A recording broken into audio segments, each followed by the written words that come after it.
Hey, it's Jay. I'm back in for another one, and today I have with me. It's Drew. How you doing, man? I'm doing well. How are you? I'm doing good. I'm amused, and I love that we're going to talk about this because this has kept me amused over the last 24 hours. And sometimes it is okay to just be amused by something that is absolutely ridiculous. And so I'm excited because it is absolute ridiculousness. But we got some, but me and you get together, we always got more deep and insightful thoughts, even about stuff that's ridiculous. Very true. Very true. I'll say, what a way to start the new year off. I got told about this video. I got one of your famous texts like, "Hey, what do you, what do you think?" I'm like, "About what?"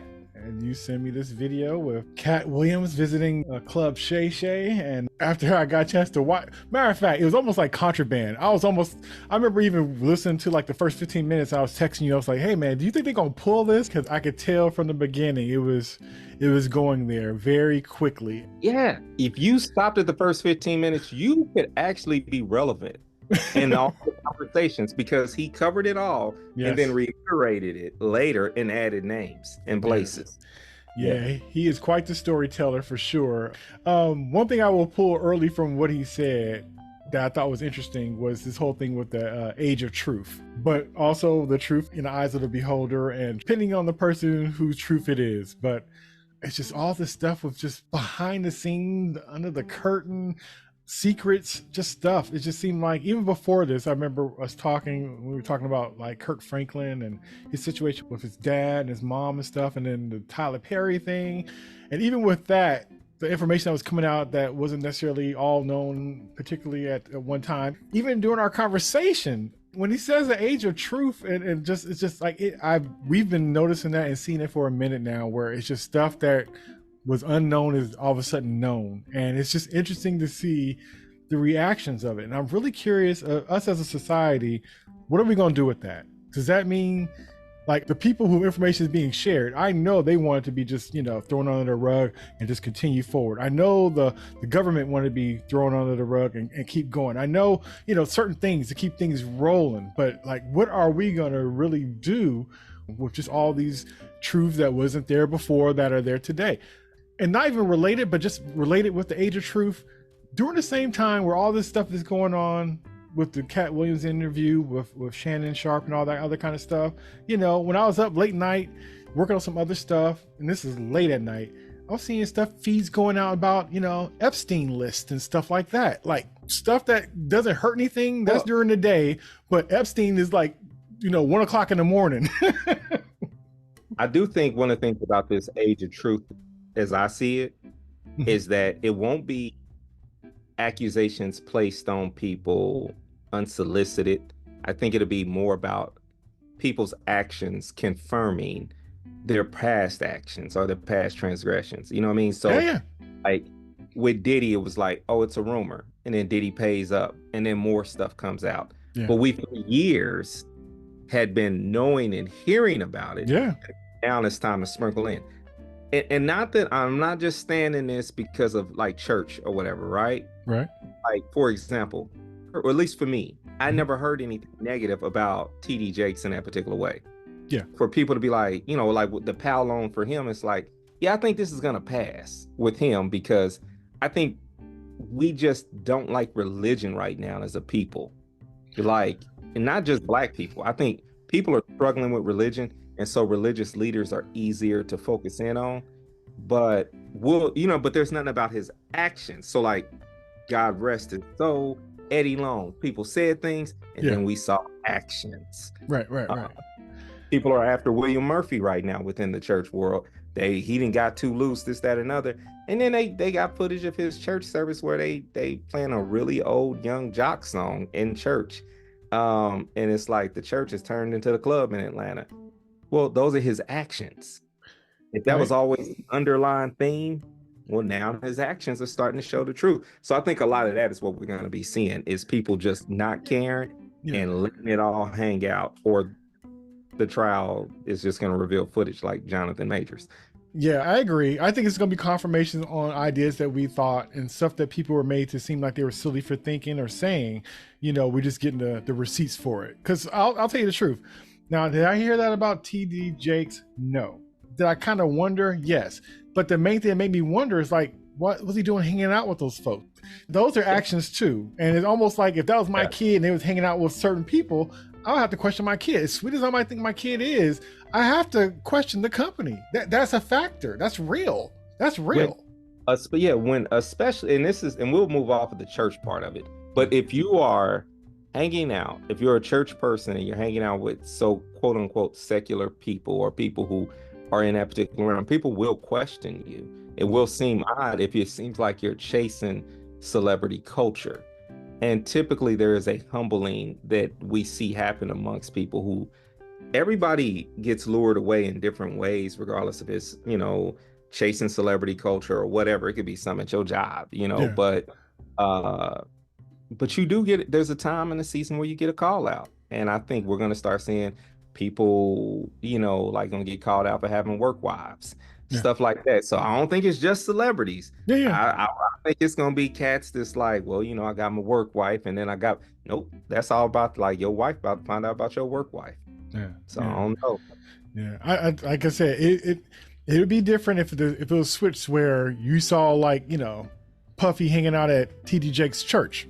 That would be more of a like, oh, okay, they're hanging out, but he's trying to, bring them over versus him being on the other side, so location. It definitely makes a difference. But like I said, there's a lot of stuff unearthing, and it's just interesting to see. And like I said, my bigger question, or me just being curious, is what is that going to mean and what are we going to do with it? But like you said, a lot of stuff we do already know or we already suspect, but just these receipts of things, like now that we have the list, now that we know this about this person or that about this person, what is that now, But I think it's only what I was gonna say is I think it's only fitting for you to kind of start this off, because you the one sent me the video that kind of took away my day yesterday. I watched it a couple times. I watched people's thoughts on it. I heard like some rebuttals. I heard, actually I just kind of kept going back to the same videos, listening to different parts, or because just like, I can't believe that was said, or it's just a lot there to dig in. And I think just one simple pass is not enough for that conversation. I would never expect anything like that from Shannon Sharpe. Yeah. Well, so I think as a person who watches Club Shay Shay frequently, right? Yeah. Kind of like, all right, I know he gets down to the nitty gritty, but he gets down to it with people who want to. You could tell half of the people who are on there for PR stunts, they're selling something, and the people who's ready. We had talked about Kirk Franklin ourselves, like in what, and this was all our album being released, documentary leading up to the album. Once the album's released, he did media. So but the thing is, I remember watching Kirk Franklin's, and Kirk walked away just as real as Katt, but more grounded, because you could tell there's more mental stability with Kirk Franklin, because we know the work that Kirk's doing. Kirk ain't just talking just to be talking. So point is, like, being a fan of the show, I always get the updates when, like, because I subscribe, whatever. So I get the updates. But this time I didn't get the update. Wife see, and I wouldn't even have thought about it because I ain't huge on watching Katt Williams all the time, right? I'll catch it. But in an interview, he act different in interviews than he act on stage. And other things, he does that thing where he sits up straight and he starts talking prim and proper. He tries to, and I don't like when he does that thing. So I typically don't watch him. And then he usually Katt. I mean, like, he really be lying, like, not about own people, but he be exaggerating numbers. He be saying stuff like, he was like, I've had 12 stand-ups. That's a record. And then you look it up and you be like, yeah, it ain't a record. And I remember thinking just off the top of my head, like, when he started talking about all the specials he had and how much money he made from it, it's like, that don't add up, man. Like, some stuff be common. So for me, I wasn't, but I got a reel from my wife, and she was like, oh, he wilding out. And it had only been out for an hour. And so I got the little reel right away. This reel was the one of him talking about Cedric the Entertainer, talking about him in a hallway. He stands up, and he little, he stands up, and he talking about, I'll punch him right in his belly or something, Right. So my favorite part, and this is what made me go watch and commit to the whole 2 hours and 45 minutes, was my man Ali Sadiq, my favorite comedian right now. Okay. Is in the comments, he's like, keep that same energy, Playboy, because if I see you in the hallway, it's on. Because just the way Katt act like his stuff don't stink, Ali Sadiq got a story about Katt where Ali Sadiq tore it up. He was supposed to do 2 shows. Yeah. Ali tore it up. He was his opener when he came to Houston. Yeah. Ali tore it up at the first show. Standing ovation, crowd rocking. All of a sudden, security surround Ali, escort him out to the outside, and they hand him a check and say, Katt doesn't need your services for the rest of the day. Oh. And this is Ali's hometown in Houston. So he got people showing up for the next show, all this stuff. And he just tell them, nah, you gone. And the story behind it was Ali tried to upstage him. And all it was Ali was just doing his material, which was better than his at the time.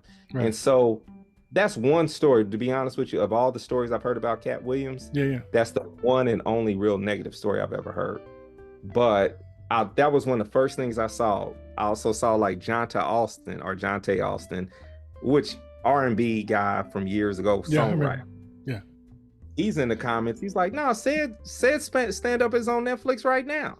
I didn't bother to go look, but it's just like immediate response where he's like, you can't find none of his stuff on Tubi nor on Netflix. And that was a joke, man. I took it as a joke. But to be honest, the fact that you couldn't think of what he had on there, or didn't even care enough to go check, that's the point. Yeah. If a tree falls in the forest and you don't hear it, did it fall? No, it did not. That's what Katt is the master of. He brings you the most obscure statistics that you wouldn't know about.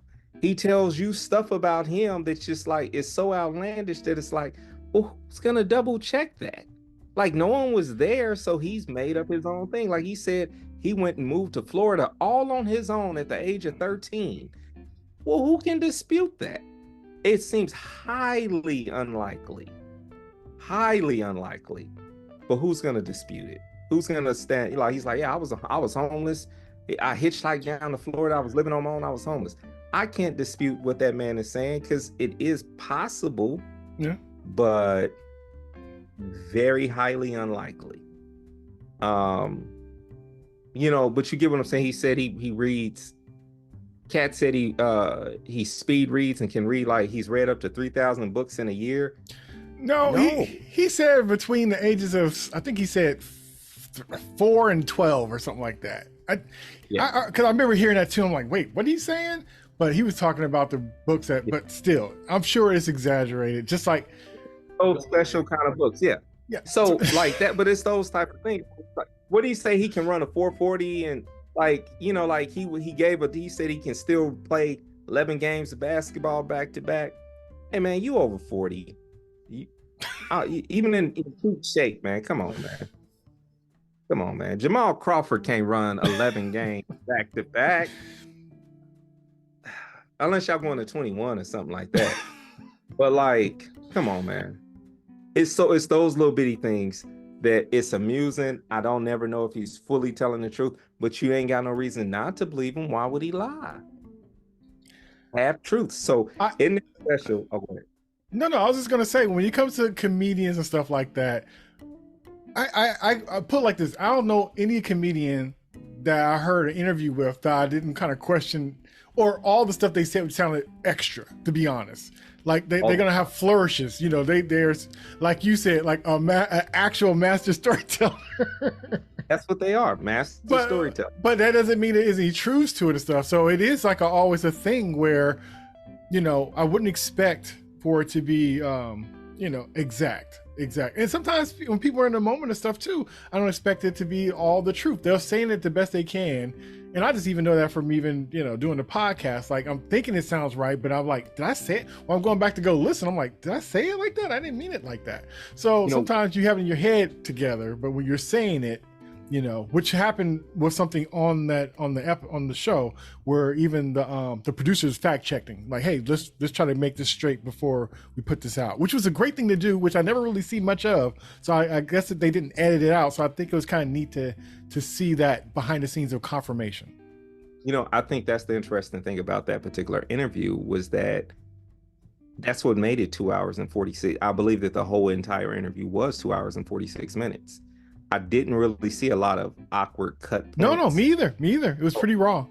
Yeah, I do believe that it was a raw interview, and I don't. Yeah.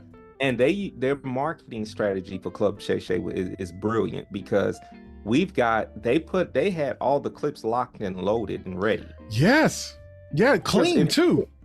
Yeah, so if you drop on X, they went on X and dropped like several 4-minute clips of him talking stuff about people, and it makes you have to invest into, because if just on the surface level, I don't care to listen to Katt for 2 hours and 46 minutes. But because they put out those 4-minute clips where he's talking stuff about Luda, talking stuff about Steve Harvey, and they chose the biggest names to say, hey man, Katt's over here acting crazy about these people. It's chef's kiss when it comes to marketing your podcast. It gets no better. I will be implementing that into my classes now. Like, I'm going to be showing people, like, this is how you really, like, when I watched his thing, when I watched it, it was at 800,000 views. This morning, it was at 5.8 million. So 5 million more people watched me. Yeah. Like, and it's 2 hours and 46 minutes. You understand, from a streaming point of view, the amount of money that, like, from the revenue share point of view of what YouTube gives you for the amount of time, like, listened consecutively. If they have the contract, they got probably much more exclusive contracts than what we would get as content creators. Right. But just that episode alone made YouTube millions of dollars, I'm talking upwards. Like, it made them a ton of money, and whatever creator would be responsible for that, getting that. So it's just like, it was great. But within the interview, he talks about so many different people that I found myself saying, I got to get a list. He talks about Faison Love, Ricky Smiley. He gets into a brief, says some stuff about Chris Tucker. Yes. Because he calls Chris Tucker out for being on the Epstein list. He goes down the line. He talks about so many different people. Like, he mentions Michael Jackson with, in his relationship with Chris Tucker. He mentions Ludacris. The thing that he mentioned, and I've always thought, and he been one of the first people to say out loud, he talks about all these men's wives looking exactly alike. Which is true. Racially ambiguous, light skin that they all go out and get. That is like, so he mentions Michael Blackston. So many different people, like, that you just Earthquake, Steve Harvey. Earthquake said Earthquake couldn't read. Yeah, like I said, Earthquake couldn't read. And here's the thing, Earthquake has a current radio show. So I would be, and I know Earthquake ain't scared to, because even though he said Earthquake is one of the funniest men in the world, see, Earthquake also was on, like, the Chris Rock's Everybody Hate Chris, and he had parts. And so it's sort of like this whole concept that Earthquake can't read, but Earthquake often brags about the concept that he is a good writer, and that he, so, like, it'd be interesting to see what some people's retorts would be. So far, Ricky Smiley and Michael Blackston have given replies, and Kevin Hart did a punt fake. And of course, because it's too many people, because, like Katt said, and we'll talk about this in today's show a little bit, is the factor that, and we can get into it now if you want to, Katt alluded to the concept that Tiffany Haddish, as well as Kevin Hart, are industry implants. Yeah. And I've always had my suspicion about the two of them in that particular way. Yeah. Because I knew Kevin Hart's story was a little bit more organic than Tiffany Haddish's. Yeah. Tiffany seemed very cookie cut. Like, it was like it checked all the marks. I was homeless. I was this, but then, like, all these little things pop up where it's like, you was on Pimp My Ride, like, like, you just were a struggling actress. They slapped a Jewish last name on you and had you go show up to the Comedy Cellar, which is a more Hollywood opposed to, like, the Comedy Store. There's a lot of line skipping. Yep. So it was amazing that she somehow was in the right place at the right time to be able to skip the line. Where with one thing about Kevin Hart's story is that Keith Robinson confirms that, like, yeah, the little dummy wasn't funny. That's because he calls him a little dummy. He affectionately calls him Little Dummy. So he's like, yeah, no, Little Dummy was out there calling himself Kev the Bastard. So I changed his name to just his regular name. Yeah. And then I brought him up to the Comedy Store up in New York, where he got a chance to sit with Patrice O'Neal. And so the factor that he got a chance to sit in rooms with comedy legends, Yeah. he could be funny by association. So I believe some of that part of the story. But like Katt pointed out, how could you simultaneously be building your Hollywood comedy, chops at the same time as your New York comedy chops? And they don't line up. Right. Like, I don't think he did the LA circuit the way he tells the story that he did. He said he got a few movies, because I've read Kevin Hart's book. I read all the comedians' books. Tiffany Haddish and Kevin Hart book might have well been the same exact book, the first one that they had put out. Their life story seems very similar. It did not seem that organic. Whereas like Leslie Jones's book I just read, very organic. You could tell it's real. Katt Williams plays a huge part in her life. He was the first one to take her out on tour and give her actual real money, where she had been, been doing comedy since the late 80s. Right. She took a few years off, but point is, Katt was the first one to say, I got you. Right. So it's interesting to see that, like, he's been calling them out for years and saying they're comedy implant or their industry implants. Yeah. I believe him on that. Yeah, I believe it too. God, I thought it was interesting when like Soul Plane came out. I'm thinking like, who's this guy that was the lead? Because even back then, they would put Snoop Dogg as the lead. You know what I mean? So I thought it was kind of weird that, not that Snoop Dogg was a great actor or anything like that, but that would be a movie that would be more helmed on him than like this guy named Kevin Hart, which I didn't really understand. And Tiffany Haddish, I think I first kind of recognized her when Arsenio Hall had came back again for the second time, and she would be there doing skits and stuff, and she would be like the black girlfriend of the white guy that she's too much for him. And so I remember her from that. And then a couple of years later, I seen her on more stuff. I'm like, oh, okay, that's the chick from the skits from the Arsenio Hall show. And so, but yeah, Kevin Hart, like I said, I never really found him to be that funny, but people seem like they really liked him. And it did seem like he just kind of came out of nowhere. And the way he broke it down and said, like, he's in the star in this movie and all this other kind of stuff. But to be honest, the same person, another person that was always getting these kind of things, and I don't know how he really got started, or why he got so many chances, was Dave Chappelle. I was always surprised by him because he's been in stuff forever. He's always been around. He's always been having, because usually it seemed like, I don't know. I think that a lot of people have chances, but it's amazing to see the folks who gets more than 3, or they always seem to be on stuff. Cause like Dave Chappelle's like in like what, Men in Tights and stuff, something like that back in the day. And he was in like the Nutty Professor with Eddie Murphy. So he's in different stuff. So he's always kind of been around. And so I was always kind of wondering, since he didn't like blow up back then when they kept trying to put him in little things, like what did he do? The reason why people kept bringing him back. Now it could have been a thing where, people thought he was funny and just like, I'm gonna keep rooting for you, or he had the right people in his life or whatever to keep him, in the fold or whatnot. But he's been around for a long time, and it's just interesting to see. I was kind of curious how some people just kind of be in these big old movies and have all these chances, when some people you see them one time, it didn't work out, they're gone. There's no strike 5 or strike 12. If you didn't make it, it's gone. There's some people who their funny doesn't translate to the big screen the way you would think, and then there's some people who are just, they find their niche. What's the one brother who was in How to Be a Player? Bill Bellamy, but then there was Perry, I think. Yeah. Like he is a person who owns the LA comedy scene. So he's only in that movie because that movie is cast off of who's a part of the LA comedy scene at the time.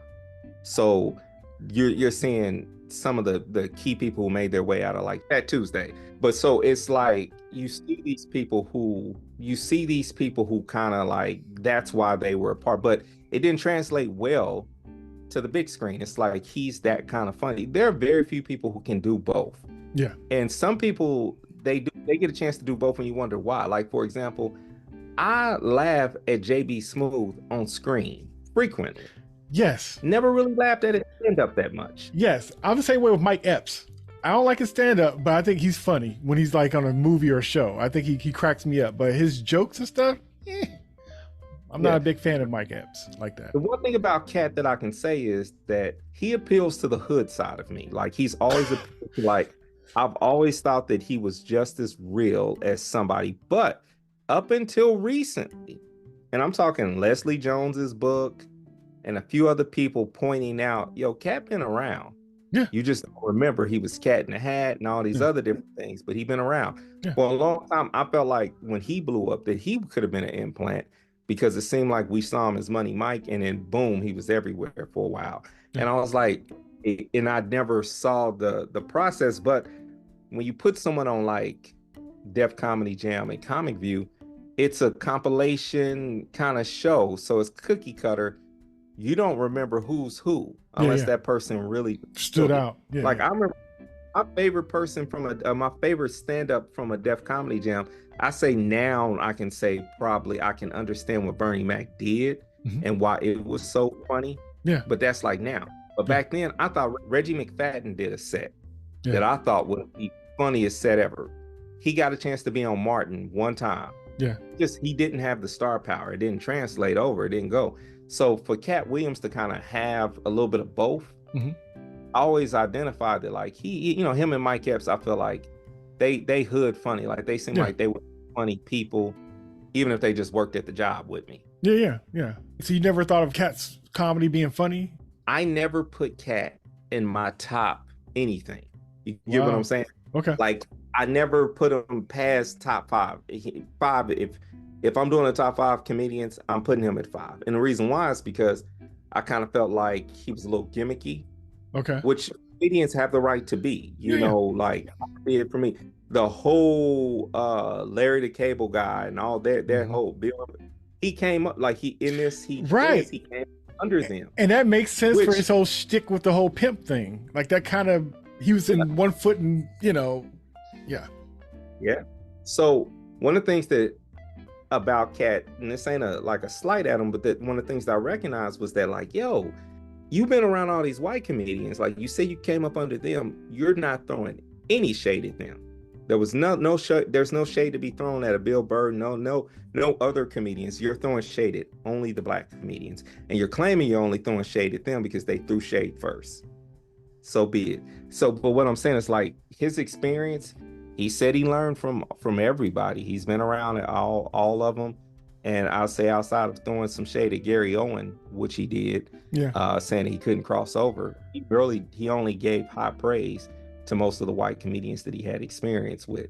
And Dave Chappelle as well, who had a similar probably coming up as him too, because Dave even said he worked with different, folks too, because his crowd wasn't always black either. I remember when Dave Chappelle came out and I was kind of like, I was surprised he was funny. And to see his audience, I was thinking like that he's definitely not for us. But so I was almost surprised that his joke, like I remember one of the first jokes I heard from him was talking about how he was hanging out with his white friend. They were there smoking weed in the car. The cops pulled him over, and he was talking about like the white boys turned up the music. We're not gonna take it. And he's like, I don't want to, like black people will turn that down because we don't want to get our butt beat to a soundtrack.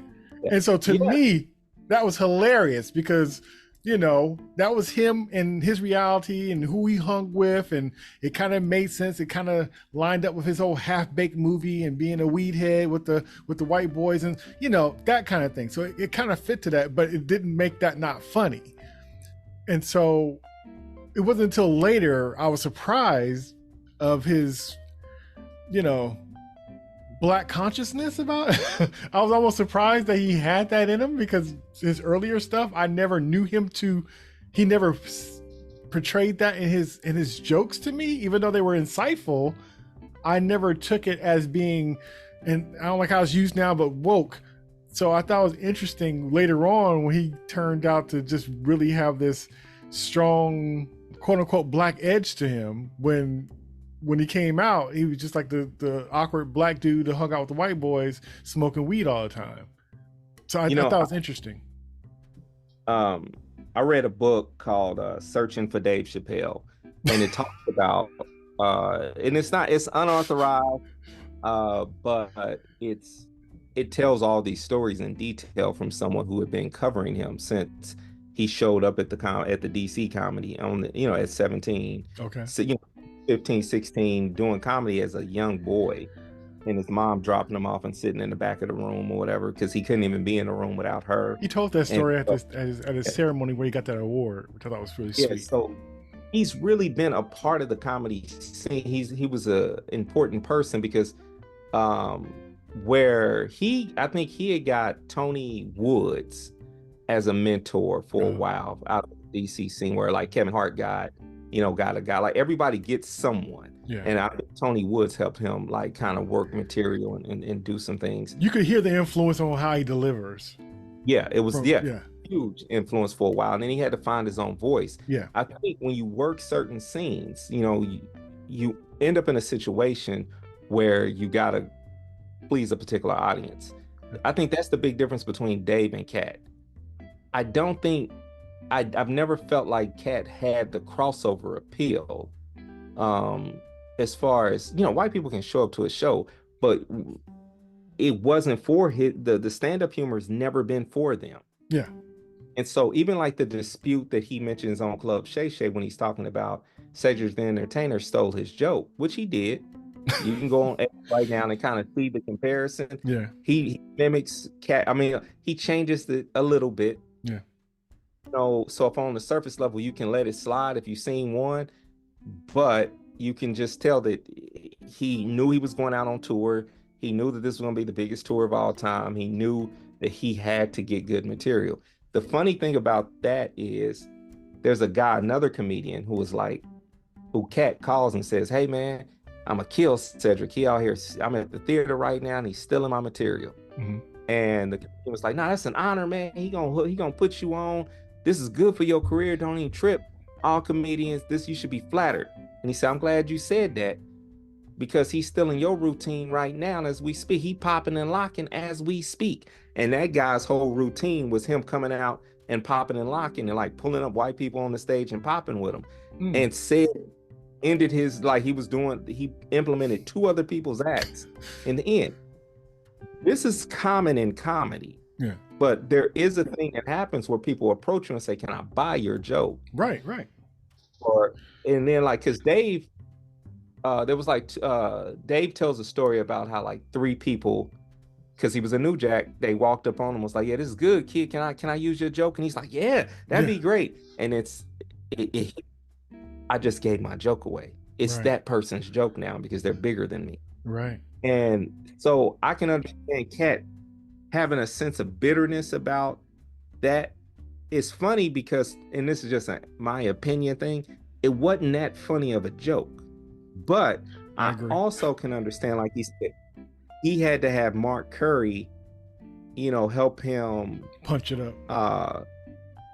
up and do all those things, which is another common thing. You get with another writer or another comedian and they help you bring it home, because 2 minds are better than one. In the case of like when we talked about Kevin Hart earlier, he talks about in his book, Patrice O'Neal taking some of his material and be like, "Look here, dummy, you should say this, this, and this." So he was in the room with Richard Voss, like all these different people who were just extremely funnier than him. Yeah. And they punched up most of his material and got him to the point where he was good. So with Katt, I'm always interested in, like, he creates this Superman thing, but I've never met a comedian. Every last single one of them has someone who helped punch up their material, who was right. Like Richard Pryor had Paul Mooney. Yeah. Like everybody had someone, and Katt's the first one who's coming around like, "Nope, all me." And it's like, really? Like he claims that, the people he put on, he said the people that open for him are always funnier than him. But then there's conflicting stories from like Ali Sadiq, who's like, "I opened, but I wasn't allowed to be as funny as I could be in my own hometown." So it's like, I don't know what to believe necessarily from Katt. It is interesting because I don't feel like Katt got that crossover. Like, I know he's a celebrity, but I don't think the white eye America messes with him like that. No. Like Gary Owen, I don't think white folks really mess with his comedy either. It's almost like he chose a side and they're gonna let you have it, So the thing that tripped me out in this show, or in this interview too, was he gave credit to the concept that he was the one who set down Steve Harvey. Like he was the reason that Steve Harvey had to stop doing stand-up. because he got into a battle with him and he exposed the fact that Steve was always wearing that wig or whatever. Right.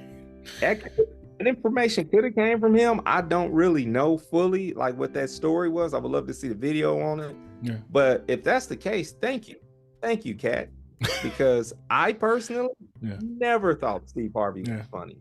Like, he targeted some of the least funny people. Like D.L. Hughley's the truth. I was surprised. Bernie Mac was the truth. Yeah. Okay. Now, out of the Kings of Comedy, Bernie Mac, definite standout.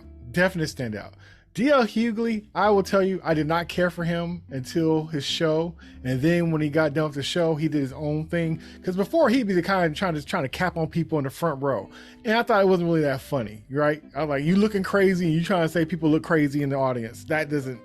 It's almost like it almost doesn't work.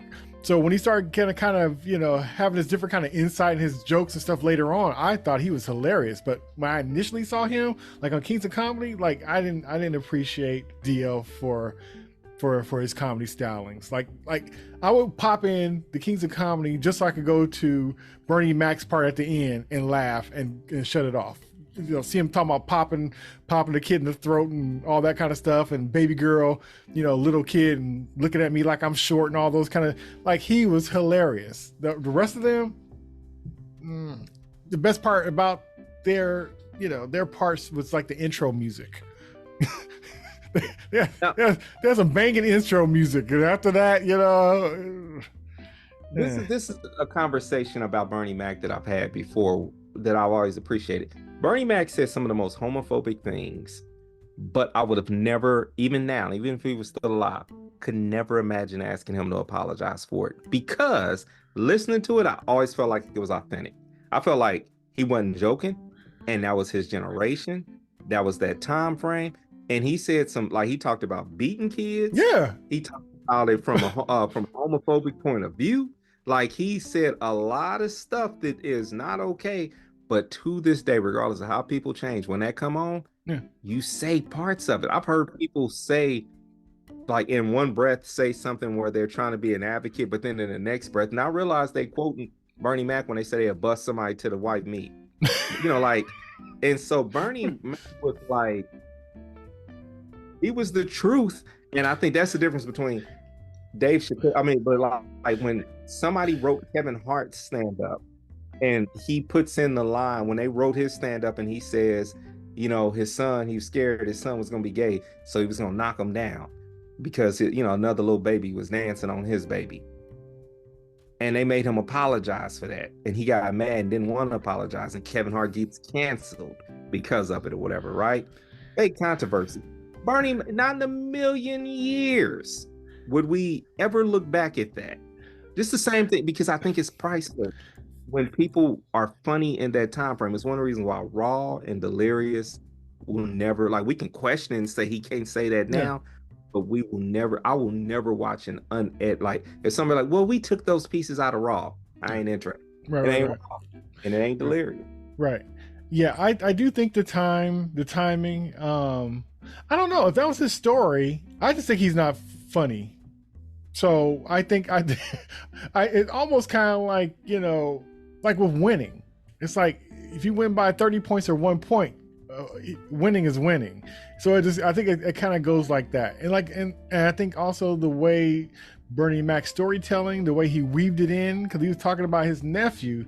So he loves his nephew. So regardless of him having issues with him, like, he could have been, could have did a joke about his nephew always lying or whatever, or his head being too big for his body. You still know it's for love for the same kid that he's talking junk about, or talking about beating him to the white meat shows, or he's being gay or whatever, or baby girl being a kingpin and she's 2 feet tall. All that stuff is for children that he adopted and calls his own. So he's having feelings and saying stuff to something that he definitely know he loves too, even though he might have an issue with certain aspects about them. And I think too, like you said, if somebody's putting together a string of jokes for you or something, and you don't have a connection to it or figure out the right way to say it, it could be a problem. Bernie Mac could have been in trouble for back then if it wasn't said the right way. So I think it's just the art of storytelling is a high factor in that, and that's why I think certain people, you just kind of like some folks get invited to the barbecue and some don't. It's because one is reading a certain kind of way where you feel it's authentic, or you feel there's a connection and understanding, and others you feel like they're faking a funk, and they may not even be. But if it doesn't read right, or it feels like they're trying too hard, or just out of context, then it could be seen a certain kind of way. And it's a fine line with all that stuff, especially with comedy and art or anything else. If you don't work it out right, even like you said, even Dave Chappelle's joke before he got a chance to dust it off good, like that's why they be trying out jokes and trying out the routines to try to find out the right way to say it. Just like Chris Rock, you got to find the right way to say it, because that same joke, changing a few words or the tone or the punch of it, is going to be a difference between a flat joke or one that has people reciting years from now. This is very interesting. I think one of the things I love, because I love comedy, all of my prefixes, 4 of the 5 prefixes in my car are the comedy channels on Sirius XM. So this is how much I love comedy. So I got the Kevin Hart channel, the Netflix channel, Netflix is a joke, the Raw Dog comedy, and even the Clean Comedy channel. Like those are all my first 4 prefixes. Okay. So I'm always listening to stand-up. If a comedian drops a book, has a special, I'm watching it. I just listened to, I just watched Louis Belt's stand-up, dude from the Bay Area. Okay. Good. I'm watching him evolve, great comedian. I'll subscribe to your Patreon. Like I'll subscribe to Tony Baker's and Kevin on Stages. I'll support comedy if I think that the person is authentic. Mm-hmm. Even if they're not like ha funny. Yeah. But the person is just flat out there lying, or they come across corny, or I just feel like it's just not genuine, then I ain't messing with it. And for me, that's kind of like where I always I love Katt, but when Katt do them interviews, like his Larry King interview, it kind of turned me off from him, because it's like, why are you talking different? It's like hearing your parents talk to the bill collector on the phone, and all of a sudden they got phone voice. It's like, man, Katt, you this way, now you get around white people and you like, well, I have 10 children. And it's like, man, bro, okay, whatever. But that's to each his own. He's a part of that generation too, where they do act different in front of different demographics of people. So I personally don't think there's anything wrong with that. I think that, I think that's okay. It's all code switching. But, usually people who work behind the desk are not going to act the same way they will with their buddies. And I don't act the same way in front of my kids as I would my auntie or my grandmother. So people are, or even in church for that matter. But do any of those people say they keep it real? And then you'll never see them code switch. Do any of those people ever brag? Yeah, people talk mess to their friends about what they go do, or talk to their buddies about how they got their wives in check and stuff, until their wives call them on their phone. The next thing you know, Sam got to go. So here's my response to that, though, is that you named authority figures such as bosses who are in charge of paycheck. You're talking about mama, who's the authority figure in your life. You're talking about the code switch comes as a survival mechanism. You get on Larry King, there is no survival mechanism. You're Katt Williams. Either you're entertaining or not. And so he tends to do this where even when he did that, it's like this condescending nature to it that I said, it's fine. Everybody does have to code switch, right? Everybody has their version of it. Okay. It's like, don't be critical of other people's code switch. Yeah, that's fair. Do it. And on top of that, it's sort of like, bro, how many different sides are you? We're very all complex creatures. Sometimes it feels like I'll be wanting to know, well, who are you though? Are you this real? Because it's like, I've never done a heavy drug. I've never done, all these things can be true, but it's like your voice changes when you go to say these certain things. And that's why I'm always kind of like, I don't be knowing what to believe sometimes. Like I said, I don't mind that. And like I said, to me, code switching would be if somebody you respect, or you have respect, not necessarily fear, but respect. and you want to present your best, or what you feel is the best. I'm not saying this to be facetious. I do understand that I don't go clock in, right? Right. And before when I did have anything close to clocking in, I did what we're doing right now for a living, right? Yeah. So me being this on and off works for me. Yes. Because this is what I'm supposed to do. So I think that's what gives me a different perspective, because anytime I bring this up, I always have to point out, I understand the concept of what you have to do in order to survive in corporate America. Right. Entertainment wise, all these different things. I think people have to be different in meetings than they have to be when the camera's on. I get that. We have to have different sides to us. I just don't believe that the black side of us, the more ethnic side of us, is the wrong side all the time. Who we are, and it shouldn't be viewed as inferior or as the one that we got to put up. Like, now, one of the reasons why you put it up sometimes is because sometimes they steal our flow, and it ain't for everybody. So sometimes if you see me zip up, it's because I'm probably scoping the scene, and I'm like, yo, this beauty that's within me ain't for everybody, because they like to steal. So I can get it. I get sometimes there are different reasons to change it up. I think sometimes the point I was making about Katt initially was that I feel like he does come across to me as disingenuous when he's given, especially when I think some of his information be Katt. You know, like when I really feel like he be just trying to push a certain point across, and then he gets, prim and proper, and it's like, bruh, come on now. Like, I don't buy it fully. But he's also from a different generation than me, and the man is 100% better, like 125 million% times better businessman than I am. So who am I to question a millionaire who runs his business successfully? Yeah. So who am I to? I would only hope that he would ask me to produce something for him. So who am I to say anything? Hey, like I said, there's nothing wrong having an opinion. Like I said, I think everybody acts different for different folks. And I know me talking with my buddies would be different than how I would talk to my mom. And so I'm just on a basic level. And so depending on what you do and what your situation. So depending on the situation, I think everybody has a way. And I also think that certain folks too could bring things out of you. My close friends brings the silliness out of me. People who are not used to seeing me in that light would be like, you joke around that much? You think that kind of stuff? Like, because I might not share it, So it's not for me to share it. Is it bad, what I'm thinking? No. Could it be misunderstood and taken the wrong way? Oh, yes, it could. And so, you have your balance of, depending on what you do, what you share and what you give and who it is and why you give it. So Charlie Rose would definitely be a different conversation, because it'd probably be less joking around. It'd be a lot less inside baseball about certain people and certain kind of things. Certain questions wouldn't even come up. Like, I'll tell you, Shannon, him and his style, like, I didn't know if I liked it or not, but he was just all over the place with the things that he was throwing out.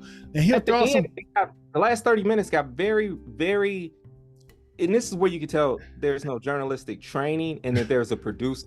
It's an entertainment show, because toward the end, he's inching, I won't say as far as his yellow journalism, but that the last 30 minutes, Shannon is doing something no one with any journalistic integrity would do. He's literally just saying, Kanye West, what you think about that? Jonathan Majors, what you think about that? Like, you could tell it, like, part. I could tell he's run out of. Yeah, I could tell he's run out of road, and he was just trying to get some stuff in, just some like rapid fire. But usually, if you're gonna do that kind of stuff, you announce that's what it's gonna be, so it won't sound like it's just crazy and you just saying some stuff.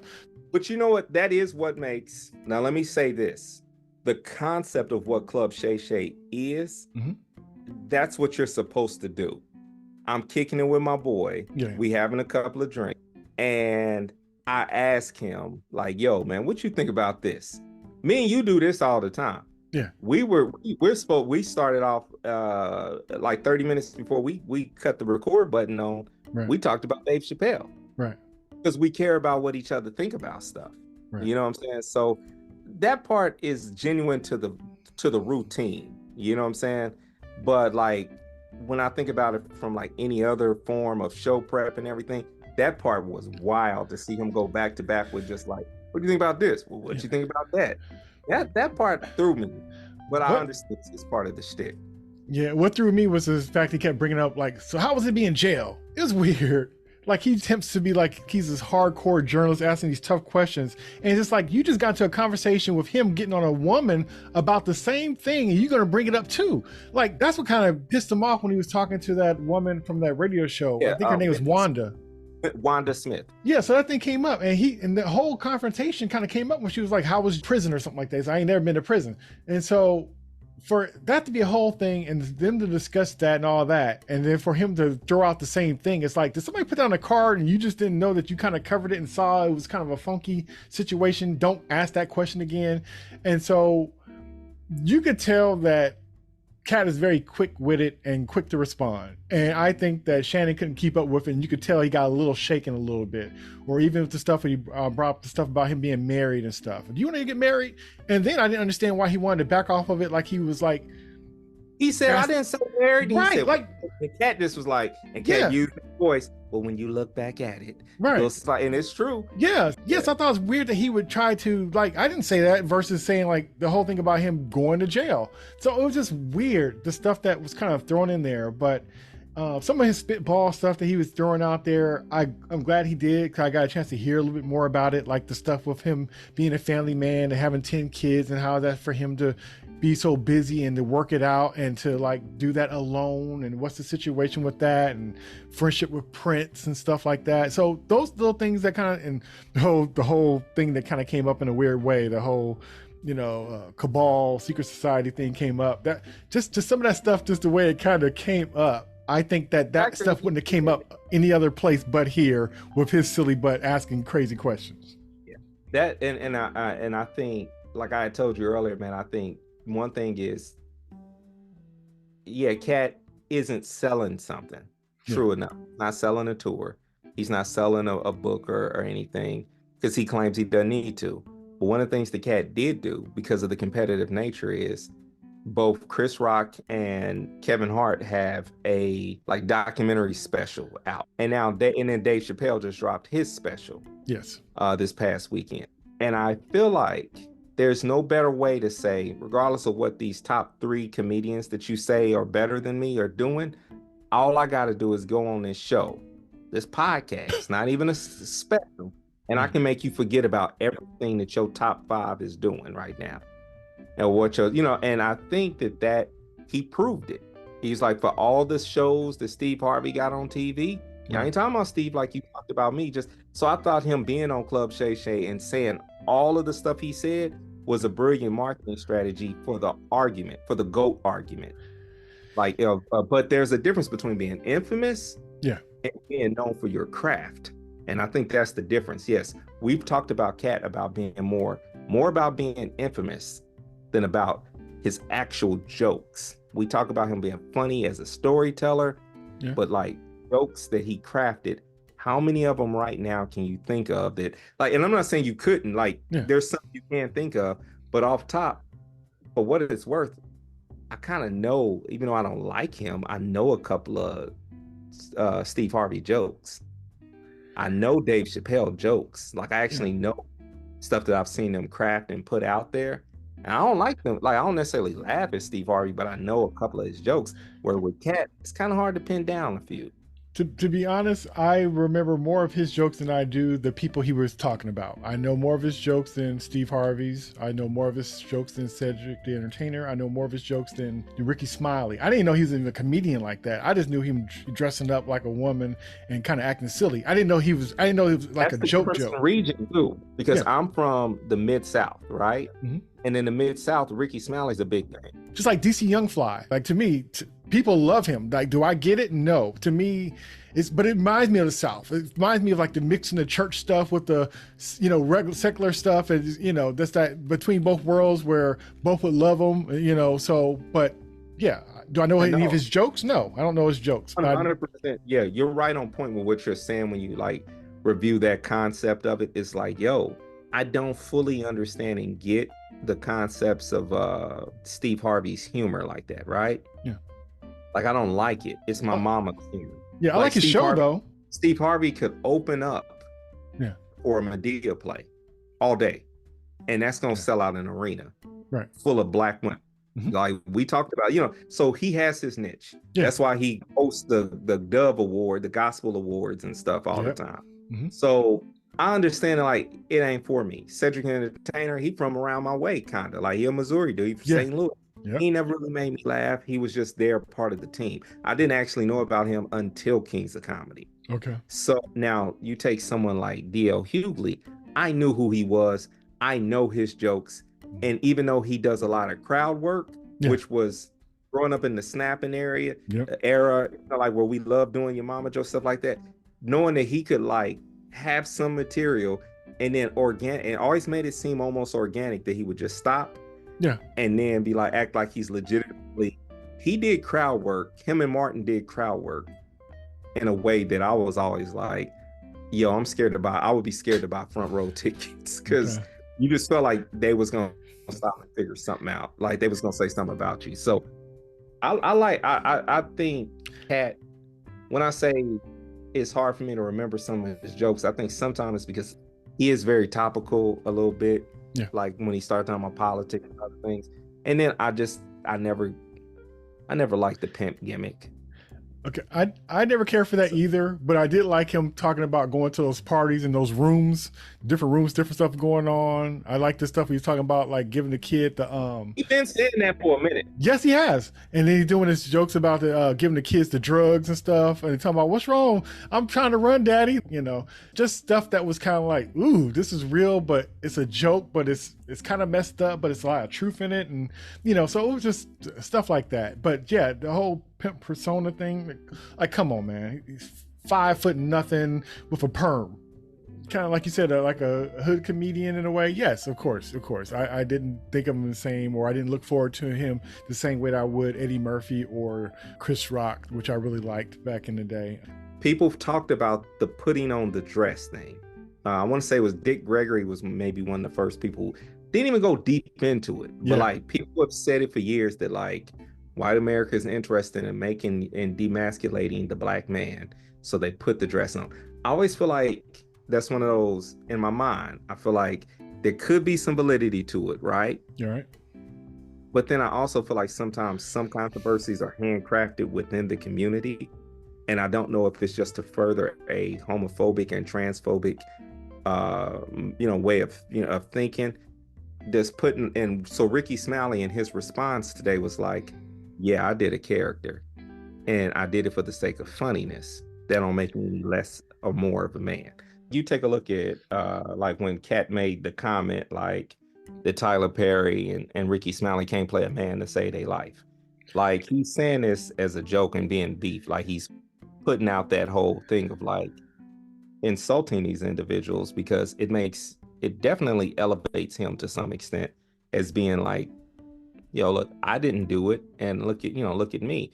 But also on the same token, we could say you didn't. There's a lot of stuff like when he said there was 5 different times that he had to turn down $50 million. Yeah. He had also said most of Kevin Hart's films were on his desk first, and he said, let's just turn down the coonery, some of some of that stuff, and they went to Kevin instead. Yeah, those things, it's like, okay, you're tearing these men down because they took advantage of certain opportunities that they had to feed their families and to do what they had to do. There are some people who could take the high horse with Katt and be like, you chose to be one of the biggest issues that we have in our community. One of the things, to go back to another one of our shows, what were the different, there was the drug dealer and there was the pimp, and they cloned Tyrone. Yeah. So Katt chose to be a clone. Like these are the characters that are blights on our community, and you chose to take on that character because it was more masculine and whatnot. And yeah, you took the rape out of it because rape ain't funny.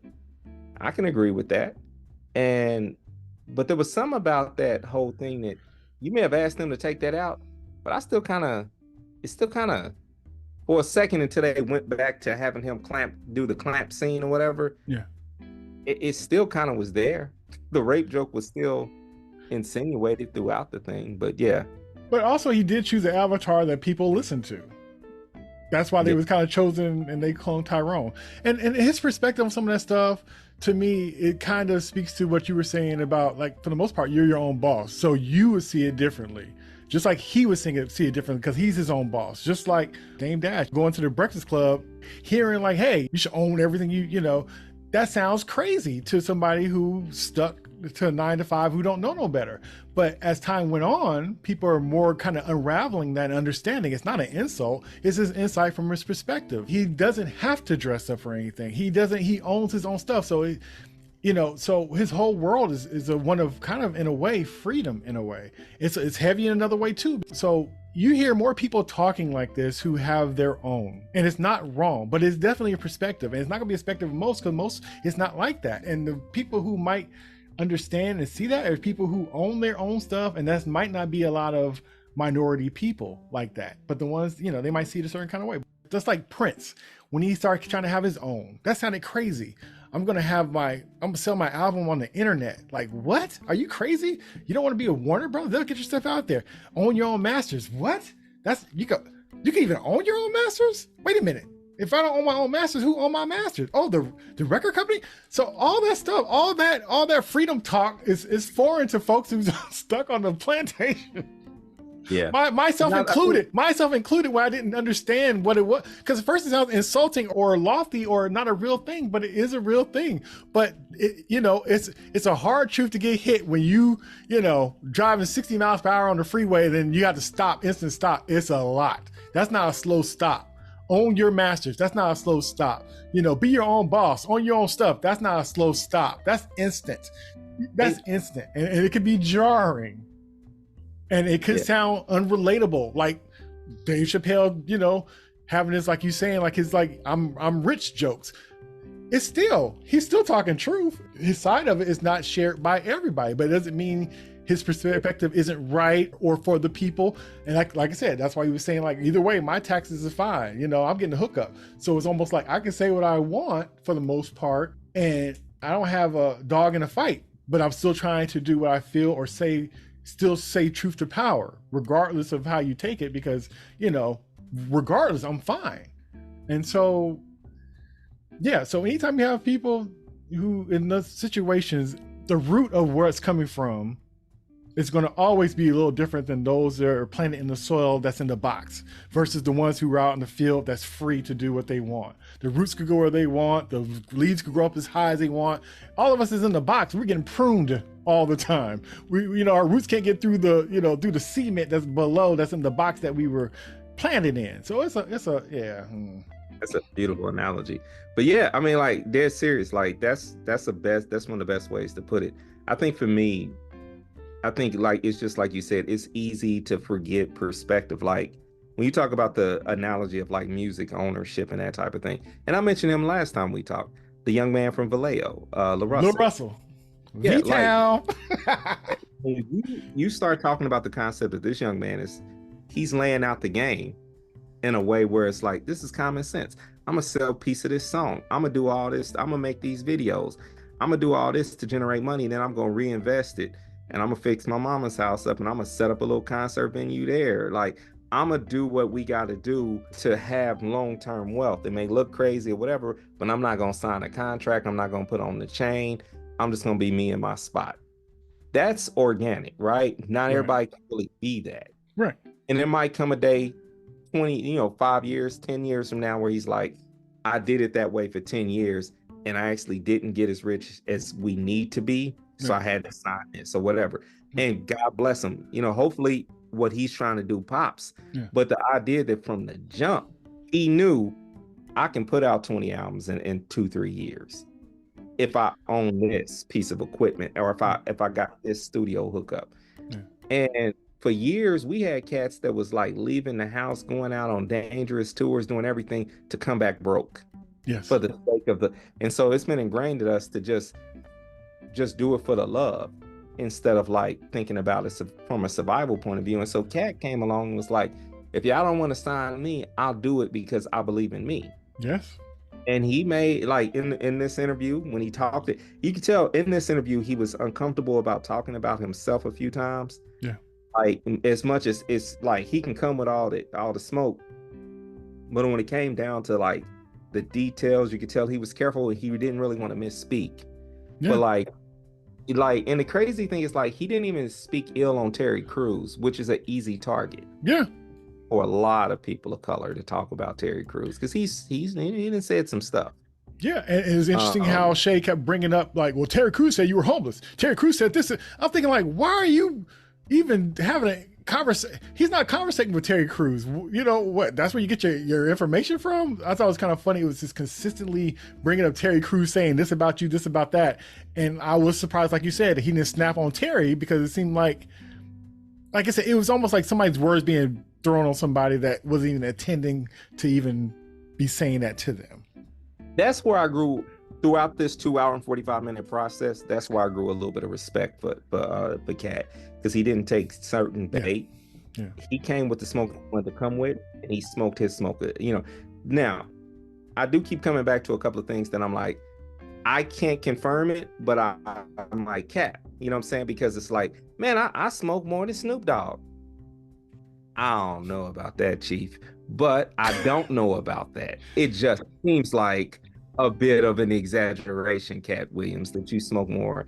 Because he puts it in one perspective as, this is my medicine. This is healthy. This is normal. I'm not abusing it. And then you say you smoke more than Snoop Dogg. Anybody who can claim that they smoke more than Snoop Dogg is really professing that I got a problem. Right. Because, the only person that ever smoked more than Snoop was Willie Nelson, and Willie Nelson had to stop smoking. So it's like, yeah.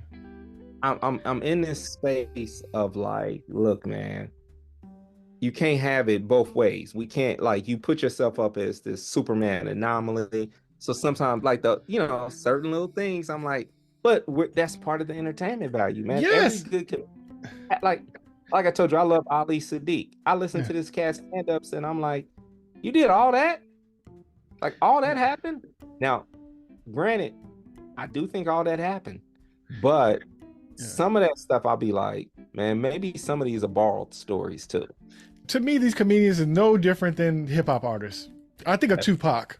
He's a hypocrite if you listen to all his stuff. But I love that man, and I believe everything he says. It's foolish to it, but I'll say the way he presents and say, he makes me want to believe.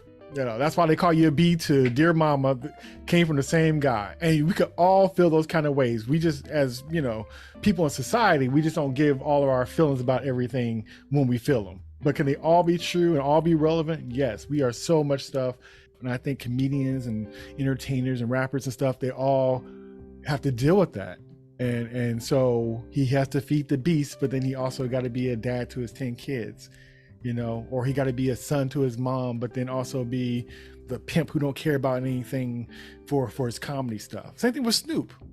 He coaches Little League football, but then, he's a pimp and a gangbanger and a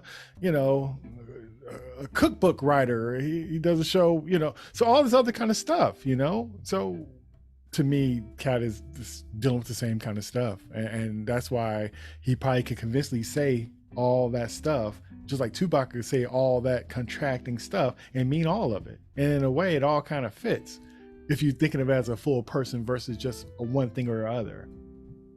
I think like when you hear Katt Williams' story of him adopting kids on the surface level, you would think, that's a lot of kids to adopt.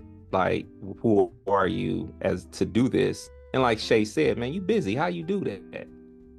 But when you go into like some of the details of the story, is that he was really just adopting his children, like the first set of kids. I remember this story from back then. Now, the additional kids I don't know about, but the initial set of kids was just his biological son's siblings. And he didn't want his son's siblings in the foster system. And so he was just making up for the concept that like, I couldn't stop my brothers from being in the system. So now I can stop my son's brothers and sisters from the system. And so that part I can understand, like that, because that's common in the community. My sister at one point had adopted like 5 or 6 different kids, or fostered them and called them her adopted kids. But you know what I'm saying? So I understood that he could, with that stuff. But Yeah. it sounds like Superman on the surface level, But I don't think he even threw it out like that, because it almost seemed Oh no, like, he didn't. because he gave credit saying they have parents, they have fathers, and they have moms. It's almost like they need help, so they'll be safer in a situation with me. It didn't. He surprisingly enough, it felt like it was like it's a village thing. Like, I don't do it all myself. Like, he tries to do the stuff that counts, because he's like, well, what exactly do you give them? What exactly do you? He said, well, I'm trying to give them morals and not to make the mistakes I made, and information, and share and give more than I was given. So that kind of stuff. So I was thinking like, okay, but for him to kind of say like the parents are still kind of in their lives too. Like I said, it was interesting the way he kind of talked about it, but he talked about it the same way when he didn't really want to admit or say exactly that he be helping people out. He was very kind of like, like, I don't need to tell my blessings. You know what I mean? Like, if, did you help blah, blah, blah? Well, I'm not saying that they need my help. They already, then he want to down the Migos and make them sound bad. Like, I never knew them not to need anything. They always been successful as far as I've seen them. But if they would need me, that's something I would do. And I heard that women just be dropping off comedians' money. Well, I would just say, if And somebody's up there. And I've heard that one before. Yes. And that was an easy research for Shay's team, because I think Leslie Jones put it in her book. Kevin Hart said it happened, like Katt did that for him, even though they've had like beef down through the years. Yeah. It's weird because it's the contradicting factor that it's like Kevin was like, yo, no, I was in the club. And I know like Kevin Hart's boys, or the Plastic Cup Boys, a few of them have talked about that's something he does. He'll sit back, he'll look at your set, and he'll send a woman over so that it don't. But now the stigma is there that everyone knew that if just this random fine woman walks up to you and gives you money, it came from Katt. Yeah. But people know that now, but back then he used to, that was his slick helping people out. Yeah. And it's funny, part of the Kevin Hart tried to steal, like, which I kind of stole the same vibe, but then told people, he was like, yeah, I saw Tiffany was struggling. She did a good set. Yeah. So I walked up on her and said, what's going on with Tiffany? And she said she was living in her car. So I gave her $500, even though I didn't have $500 at the time to give. Right. Went home to my wife and she needed the money. Blah. So he implements even this whole thing of comedians take care of comedians. Yeah. Let me ask you this question about Katt. That it's heavily so Shannon asked this question about mental health around Kanye West, and mental health kind of comes into his response. Yeah. Now, I'm asking this question about Katt, not necessarily about the response to Kanye, which was hilarious that he says, well, he married a whore.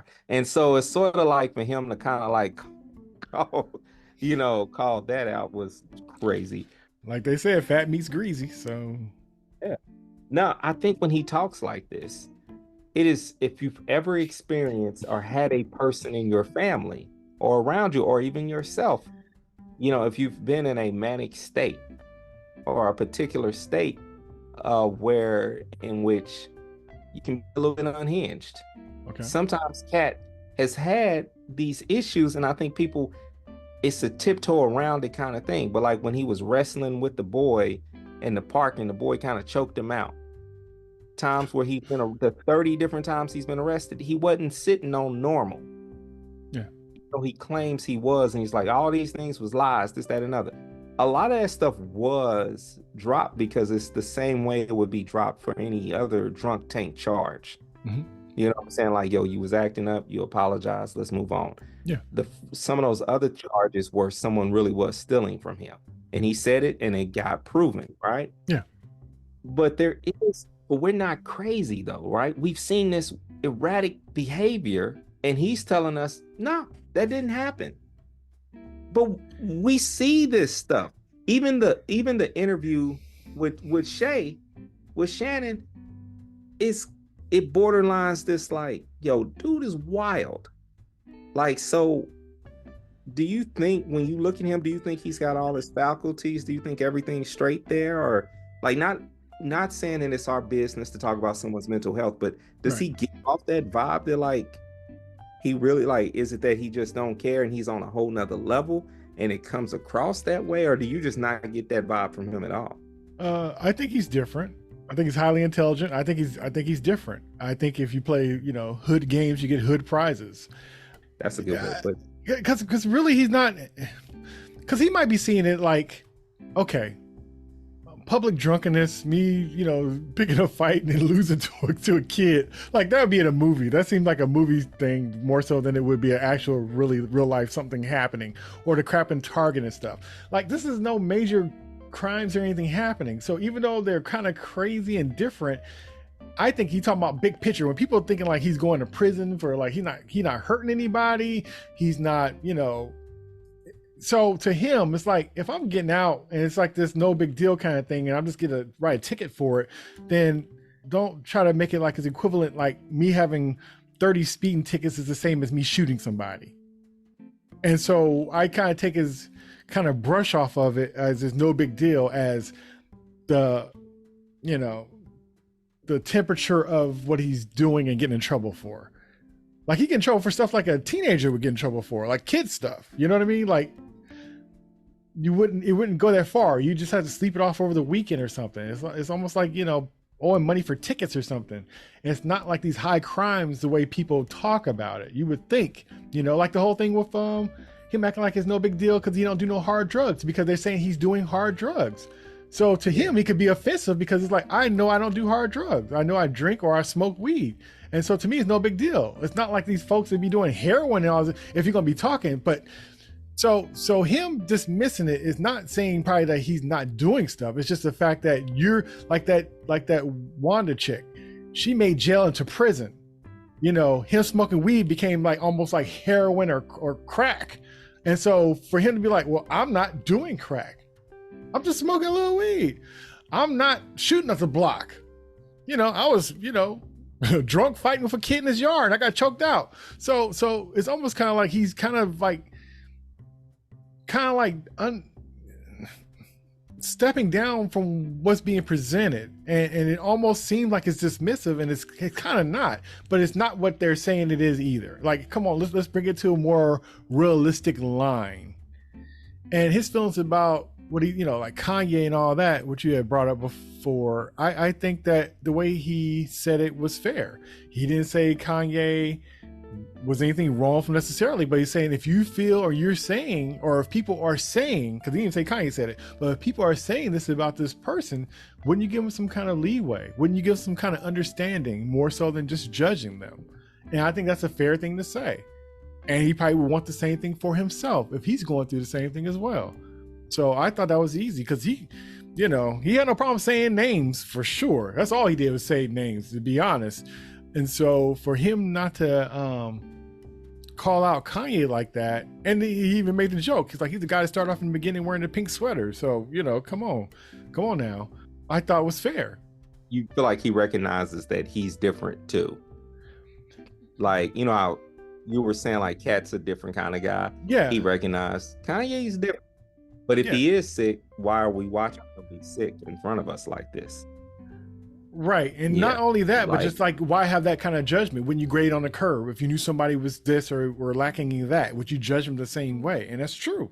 It's true. But it's also, he's talking about too, you told somebody that you saying is sick and have issues, but also you telling them that, you know, that they're this genius and they're superior and all this other kind of stuff, and he called himself Jesus, then, you know, you kind of made the monster that you have. And then you're going to blame him for feeling that way?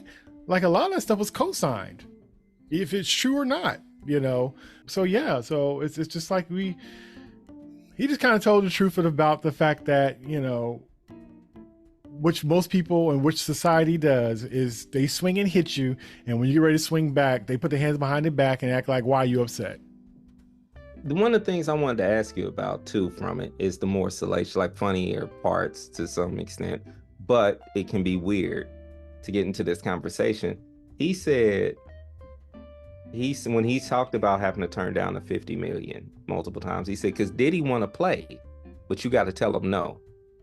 Like, how? And then he alluded to like the thing with Ludacris, and he was like, they said one of us gonna have to cut off our chops and do all this other, you know, like. And do you think that like Illuminati and all these secret society and all that, do you think some of that stuff is real? Yeah, I do. And I don't know if I always did, but I do. I do. Um, what goes for one side goes for the other, right? Everything has balance, right? So if you're good opposed to what, right? If it's all bad, all the badness is opposed to what? It's always another side to everything. And it was just enough stuff that you hear or kind of see, and patterns and stuff that you see. I remember, and I'm not even a big fan of Ludacris like that, but I remember when he cut his hair and stuff. I thought that was weird. You know, that was his iconic thing. And when he's doing the biggest things going on with the movies and stuff, why would that be the time where you would change that thing? That's usually when people lean into something. They may have never had anything before, but they get the thing that brands them. They really stick to it. You know, like Carrot Top, he would never cut that crazy looking hair. You know, like Steve, he would always wear those suits. Everybody got their thing. So I thought it was kind of interesting when he's at the height of his thing. That's when that stuff would kind of come up. And that's just me as a person who just look at stuff. I'm very aware of visual stuff. So when stuff changes, it's like, oh, you shaved, or oh, they changed the hair color, or I notice all that kind of stuff. So I remember that, and not that I'll be the only one to notice somebody like Ludacris who had that big old afro just being gone like that. But it was kind of a thing, like the timing and like, oh, that's interesting. So to even hear that story, it's just like, huh, that's you know. And then the thing with Puffy, then we've heard of people up until recently talking about, you know, Diddy giving calls, like wanting to hang out and party and stuff, and even him saying to himself, like wanting to party with Fabulous, and he's like, we did party. No, I want to, you know, party, just me and you, this party, go shopping, you know. So it's just all this stuff. It's just like, like he ain't saying nothing he wasn't saying before. Like you know, it's just kind of, it's interesting because all the stuff for the most part that Katt is saying he's done said before, he's just probably using more names. And the stories that we're seeing and hearing is lining up with what he's saying now. So if anything, he's reiterating what's been said or brought up. And now we have names to go with the faces, which is interesting. And like I said, the drop mic, which you brought up before, was all the wides looking the same. You know? Let me ask you about that though, man. Do you think that that's in part of colorism in the black man's, you know, like the way black men kind of use colorism as these marks of success? You know, your typical, you know, the Snow J. Simpson syndrome thing, you know, or trying to get as close to it. You know, like, is that a thing that's just ingrained within certain people within the community as markers of success? Or do you think that that's really part of like the industry implant kit? That it's like, go get you a light-skinned wife and let's see, because it does seem to be thing going on there. Well, with any job or position, say like you're a football player, you're going to always have a helmet, you're going to have cleats, and you're going to have like pads, right? I thought you was going to say a white girl, but go ahead. Oh, never mind. My bad. Keep going. Yeah, helmet click is part of it. My bad. I really thought that's where you was going. That too, but that too, but you know, but you dress for the job that you're doing, and so really, if truth be told, if a lot of these guys are you know gay and not saying it, it wouldn't matter, you know, what they look like, but it had to be the perception of it. So even if they was into those, you know, ambiguous looking wives that they have, be it a beard or be it they really just like those chicks, I think it wouldn't matter. I think it would be like an arranged thing. You know, there's only so much control you would have over the cleats you wear. They have to be Nike, right? There's only so many helmets you could wear, right? So when you are suited and booted for the job at hand, you kind of get what they give you. And it's for the perception of it. It's a reason why the faces aren't shown on the football players. It's partly for protection, but it's also to keep them homogenized. You know, it's not like the basketball players that you could root for a person. You know, you're rooting for the team with football because of the way it's closed off. You see numbers, you see helmets, you don't see the faces, you don't see the, you know, the colored hair or whatever like basketball. So everything has a reason for the way it's set up, and so If the kit comes with, a particular style wife and a style home in a particular place with a certain kind of car and a certain kind of entourage and all the rest of that kind of stuff, yeah, that's what goes with it. And does everybody taste have to be that? No, but that comes with it. Are those cleats uncomfortable? Yes, but you're gonna wear them while you're on the field, as long as you're on this field. The crazy thing about what you're saying is these are people's lives. Like, you get what I'm saying? Like, Job's a job. This is who they have to come home with. This is who they have to have kids with. And still, they find time to have all these other stuff that we find out people are doing on the side, right? It doesn't slow down that life. That life is for pictures, right? That life is for pictures. Their lives is on the road. Their lives are in different countries filming. Their lives are, touring. Their lives ain't there. What's so crazy about this concept is that I could understand why this existed for so long in certain facets. But that type of lifestyle and that type of thing won't even be necessary at some point. You know what I'm saying? Like, the more a society gets accepting of something. I know. And so it's sort of like no telling what the next underground thing can be or whatever we push and ostracize it and make it an underground thing. But I think for me, it's just an odd thing. So, like, put it in that perspective. If all those people got other things that's their preference and what's going on with them, then what's for the cameras is different. Yeah. But the humane part of me, the part that empathizes with humanity in each of us, is that I would never want a child or anyone to exist in this world based off of the necessity of narcissism, like the necessity of me becoming successful, that you must exist. You only exist not because I love your mother, not because you're the product of love, because you're the product of the product. That's that the value on that human life is just. We get that end result all the time anyway. That's where we're at now. That's what we're at now. You feel like we get that? I think that's what it is right now for the most part. Huh? How many kids are products of a one-night stand and not a relationship? So that's the product of that person's individual, like, undisciplined passions or whatnot, right? Regardless, it's the to be intentionally like, I don't love this person, don't really have a connection, but I'm going to have a child with this person. There's a difference between the undisciplined nature of someone not having a disciplined sexuality and it results in having a child, and a person intentionally having a child, not to love them, but having a child because it's going to profit them. To me, it's no different than having a job that you don't like and you being stuck there and spending most of your time there at a job that you do not love and they do not love you, but you have an arrangement. So you sit there for 8 hours going through whatever you're going through and you get that money and you complain and you come back and you do it again the next day. Big difference in that is you hate that job, right? And you go through the motions, but you don't create another job. Like, you don't bring other people into it. You don't become the trainer. When you hate your job, you just hate it unless they make you train. You know what I'm saying? But you don't, but to bring another life into it, just so that you can be rich and famous, you have a certain look, or so you can get this office or whatever it is you're achieving.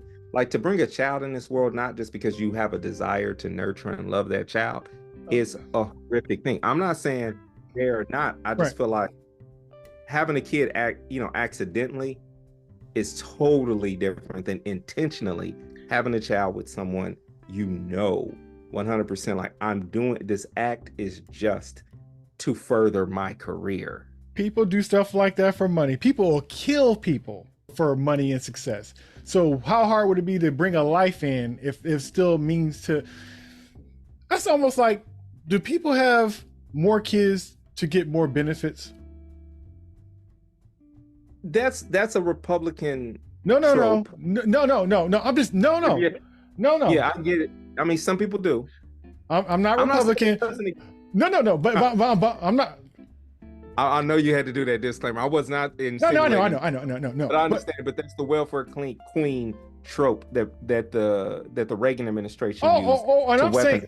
And I'm saying this for black and white or whoever, because we know who's mainly on well. We can't be 13% and the highest ones on there. You can't be both.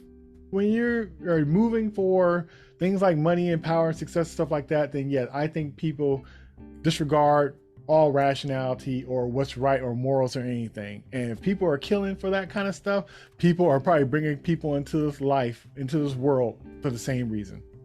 Yes, people do anything for money, anything for money.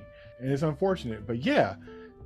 And I think that might be why society is where it is, as we're old men shaking our fist at the cloud or whatnot. Yeah. Like, that's probably why we are where we are. This is why people can have this argument of like, oh, Sexy Red's music is this, that, and other. Sexy Red's trying to get $1. But the reason why you even know that, like, for the most part, people are not thinking of it like, bringing a new entity into this world and all this kind of stuff. We got senators that saying that, we need to have more kids so we could have a workforce.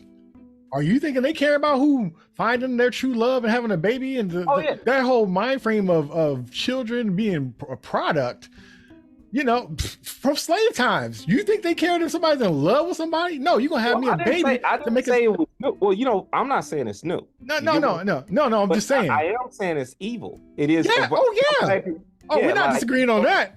Yeah. So like the idea that like if you're looking down this list of people and they're like, you have like to be all these things being like, I'm gonna give you this movie contract, but you need to create this image, and from this image you need to do this, this, and this, and then you go out and you create that image, and part of that image is then lending your life force to this world. Like you're putting out there someone, that part is like, it's never worth it when you think about the precious commodity of life and the ability you have to play in the role of bringing life.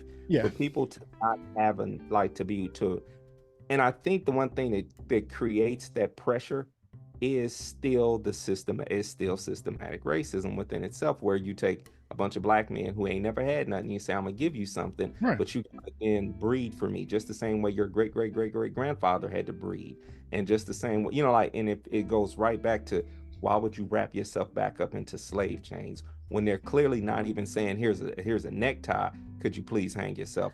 They're just giving you the noose, and you're glad hanging yourself up. But when you do that, that's what makes so many of us take a Katt Williams calling out these people and say, you know what, man, for what it's worth, you may not like the way Katt did it, but I don't really put Katt in those categories. I didn't like him putting on the pimp suit, but since the pimp suit, he seems to be on that path of just being the best man he could be. But he had to get in the door the way he could. And broken people do broken moves. So I don't expect, like I said, it's like I was expecting the baby to do your taxes. Like it's only so much you're gonna expect from a messed up situation. But yeah, I think it's unfortunate.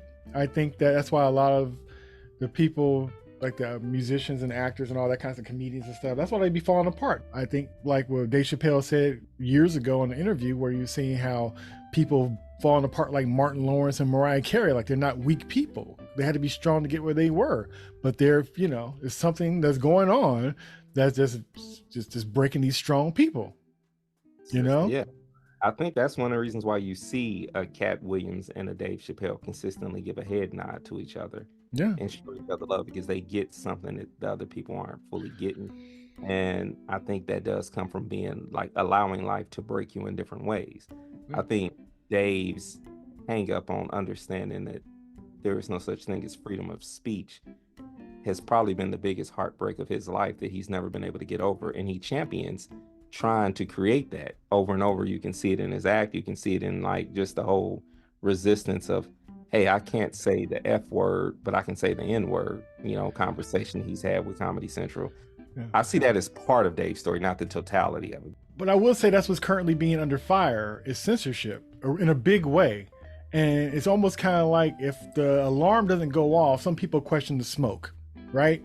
They don't know if it's really a fire. So if the alarm is going off, that's letting you know. So I take him as being an alarm, as far as like, it's not just for him to say it, but it's just kind of like, really, it's hitting everything. And we know it because the laws are changing and different things, or laws are being extended, or the way things are being used against us, that we're signing up for. So the whole censorship thing, It even happens with our updates with our social media that we don't know nothing about until we just figured everybody to stop viewing our content all of a sudden. No, they changed, they shutting down stuff that they deem to be like not true, but then they'll have somebody being racist on there and leave it on there and they never get pulled. So it's all happening around us. So when stuff like that is brought up, and it's funny because I was talking to my friend, we're talking about how Taraji P. Henson kind of came up talking about the pay disparity. And we know like that's been happening with the pay. The pay wasn't right. And how it came out with Viola and all this other kind of stuff and how it isn't new that she's bringing it up. And I was like, yeah, it's not new. But then also, if it's still a problem, there's nothing wrong with it keep being brought up. I don't care who's waving the flag. I just want somebody who's trying to warn us. It don't have to be the original person who saw the problem. It should be a baton that's going to get passed to the next person and the next person and the next person until we're all safe and we can put that flag down. So if somebody's waving that flag saying, hey, we got a problem. We got our problem. I don't care if it's the first or the 50th. You keep that flag up, whoever it is. And I'm glad that people are pointing out like, hey, he has a flag. I'll take that until the problem is resolved. Otherwise, we'll sit there and wonder if the smoke is coming from where? Oh, it's coming from your behind. You are on fire. The situation is on fire. Sound like one of them Diddy parties. But I like that Katt actually talked about Katt talked about that too. Katt actually talked about saying like we got to do better, because it is that Taraji has to, she should be able to hold herself and conduct herself like everyone else has. But she had to reduce in order to, that's one of the things where it's like the beautiful thing about the Black woman is that no matter what, she's going to take care of the babies. Yeah. She's going to take care of her community. And we're nowhere without the Black woman within, like we're not in any existence without the concept of they know how to come back and take care of the generation that's coming next and to take care of us as men. And that's what she's doing. And I think part of it is, and this is when the part where I'm with Katt and anybody else who would be in agreement, is that like, we as Black men have to do what we have to do in order to support her. Even if that means that like, hey, do we need to start showing up to these movie companies and demanding and protesting and saying, Black men, we're not gonna watch another Black Panther movie if you're not paying, the person who plays Shuri and all these other, like if you're not paying them on the same scale as you're paying their counterparts, you won't have our support. The blurs won't talk about it. We won't buy the comics. We won't even write them or read them. Like if we start standing together and saying, you got to pay our women what they're worth, then our community rises, because we're always blessed through the work and the hands of our women. And I always go back to like certain little small biblical standards and stuff, and that's a Proverbs 31 thing right there. So I just honestly believe that that's what we got to do, man. Like, it'll be uncomfortable for a while, but we got to do what we got to do to make sure that these women are being paid. Because I went to go see Color Purple, and that movie's not the movie without Taraji. It's just not what it is. You have a smirk right now. They can't see it because this is an audio podcast. So apparently you've got a problem with Black women because you don't like The Color Purple.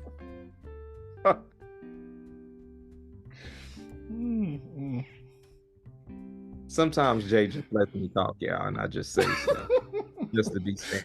He knows I'm just the empathy. I understand what you're saying, and I'm not planning on seeing that movie, but I do appreciate what Katt said, and I was surprised he is so empathetic and kind of insightful and aware of what his responses are for certain kind of things. That's why I know when he says crazy stuff, he means that too. Because some stuff I really thought he was going to be sideways. I heard so much stuff about Taraji talking about like when she did her own movie, it wasn't popular, it wasn't that good, and all this stuff. And for him to not even put it on her and be like, yeah, it's real. That is an issue. I thought it was beautiful because he could have been like, well, make your own, which isn't a wrong answer either.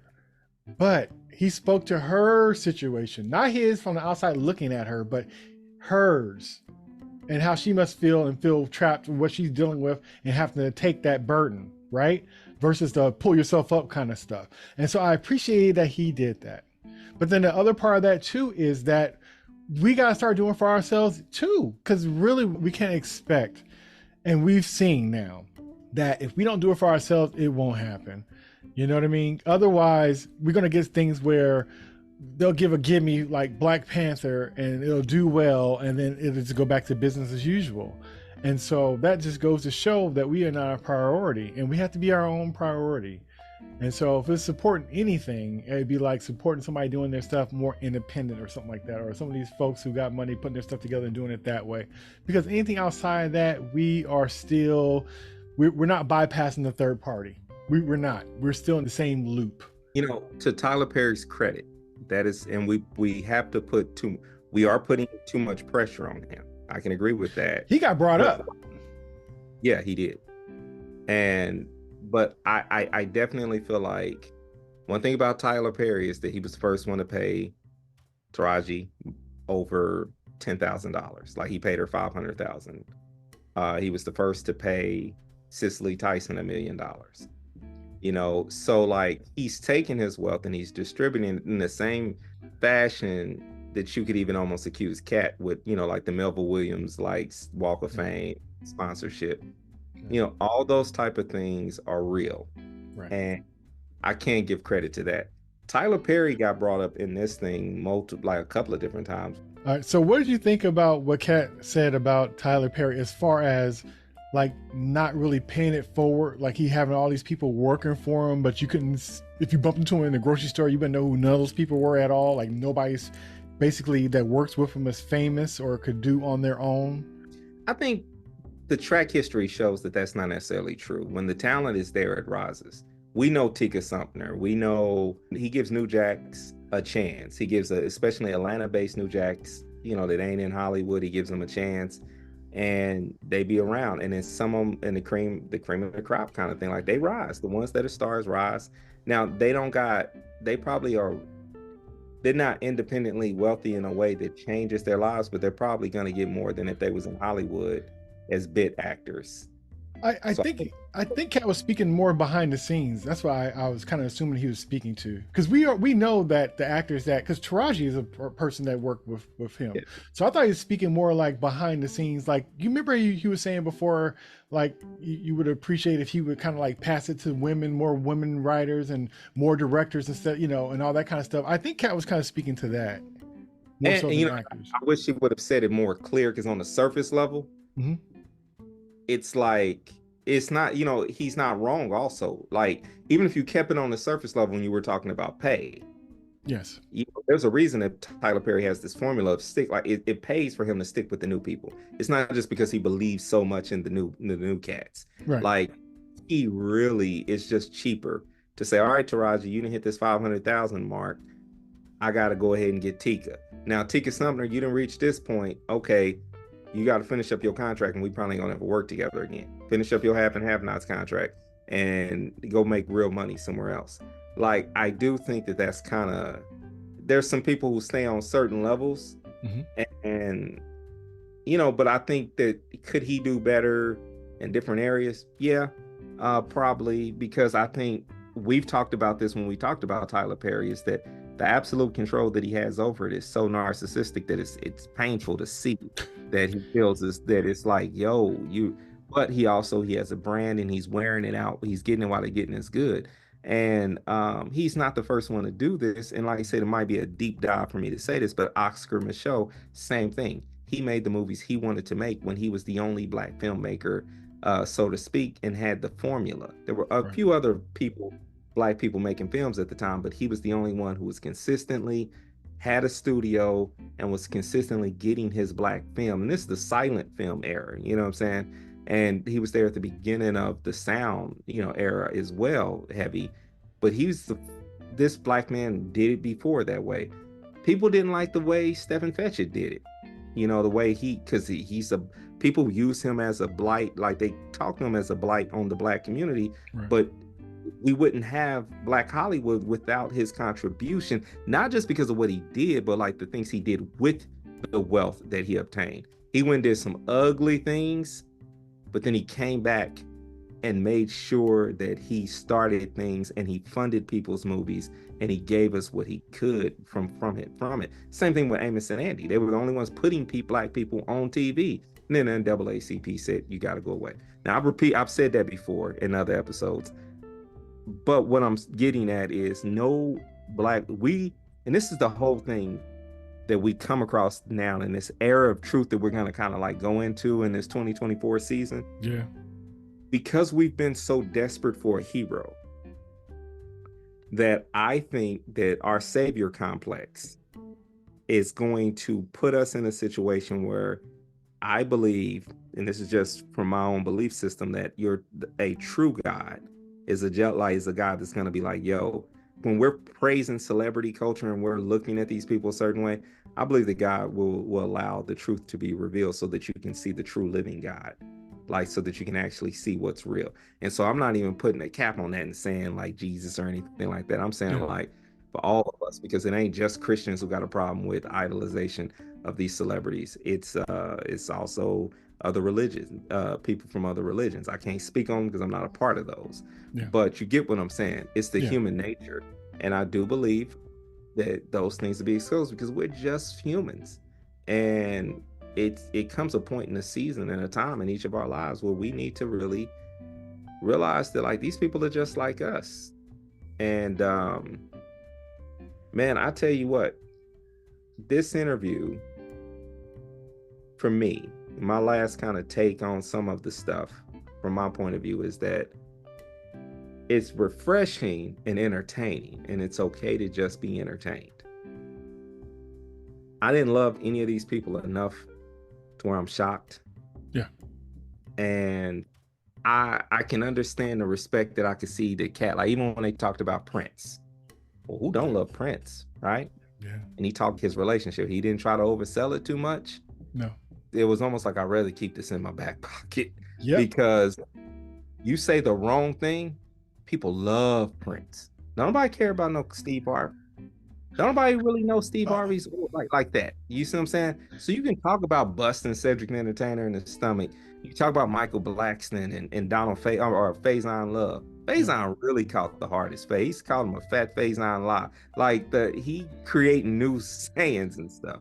And I knew Faison did stand up in the 80s and stuff, and they could have their beefs or whatever for whatever reasons. But point I'm getting at is, man, these cats, they gonna have a little competition. This brings some highlights to the, got people thinking and talking about it. But I really hope something positive comes from this, because often, like I pointed out, 5.8 million just this morning.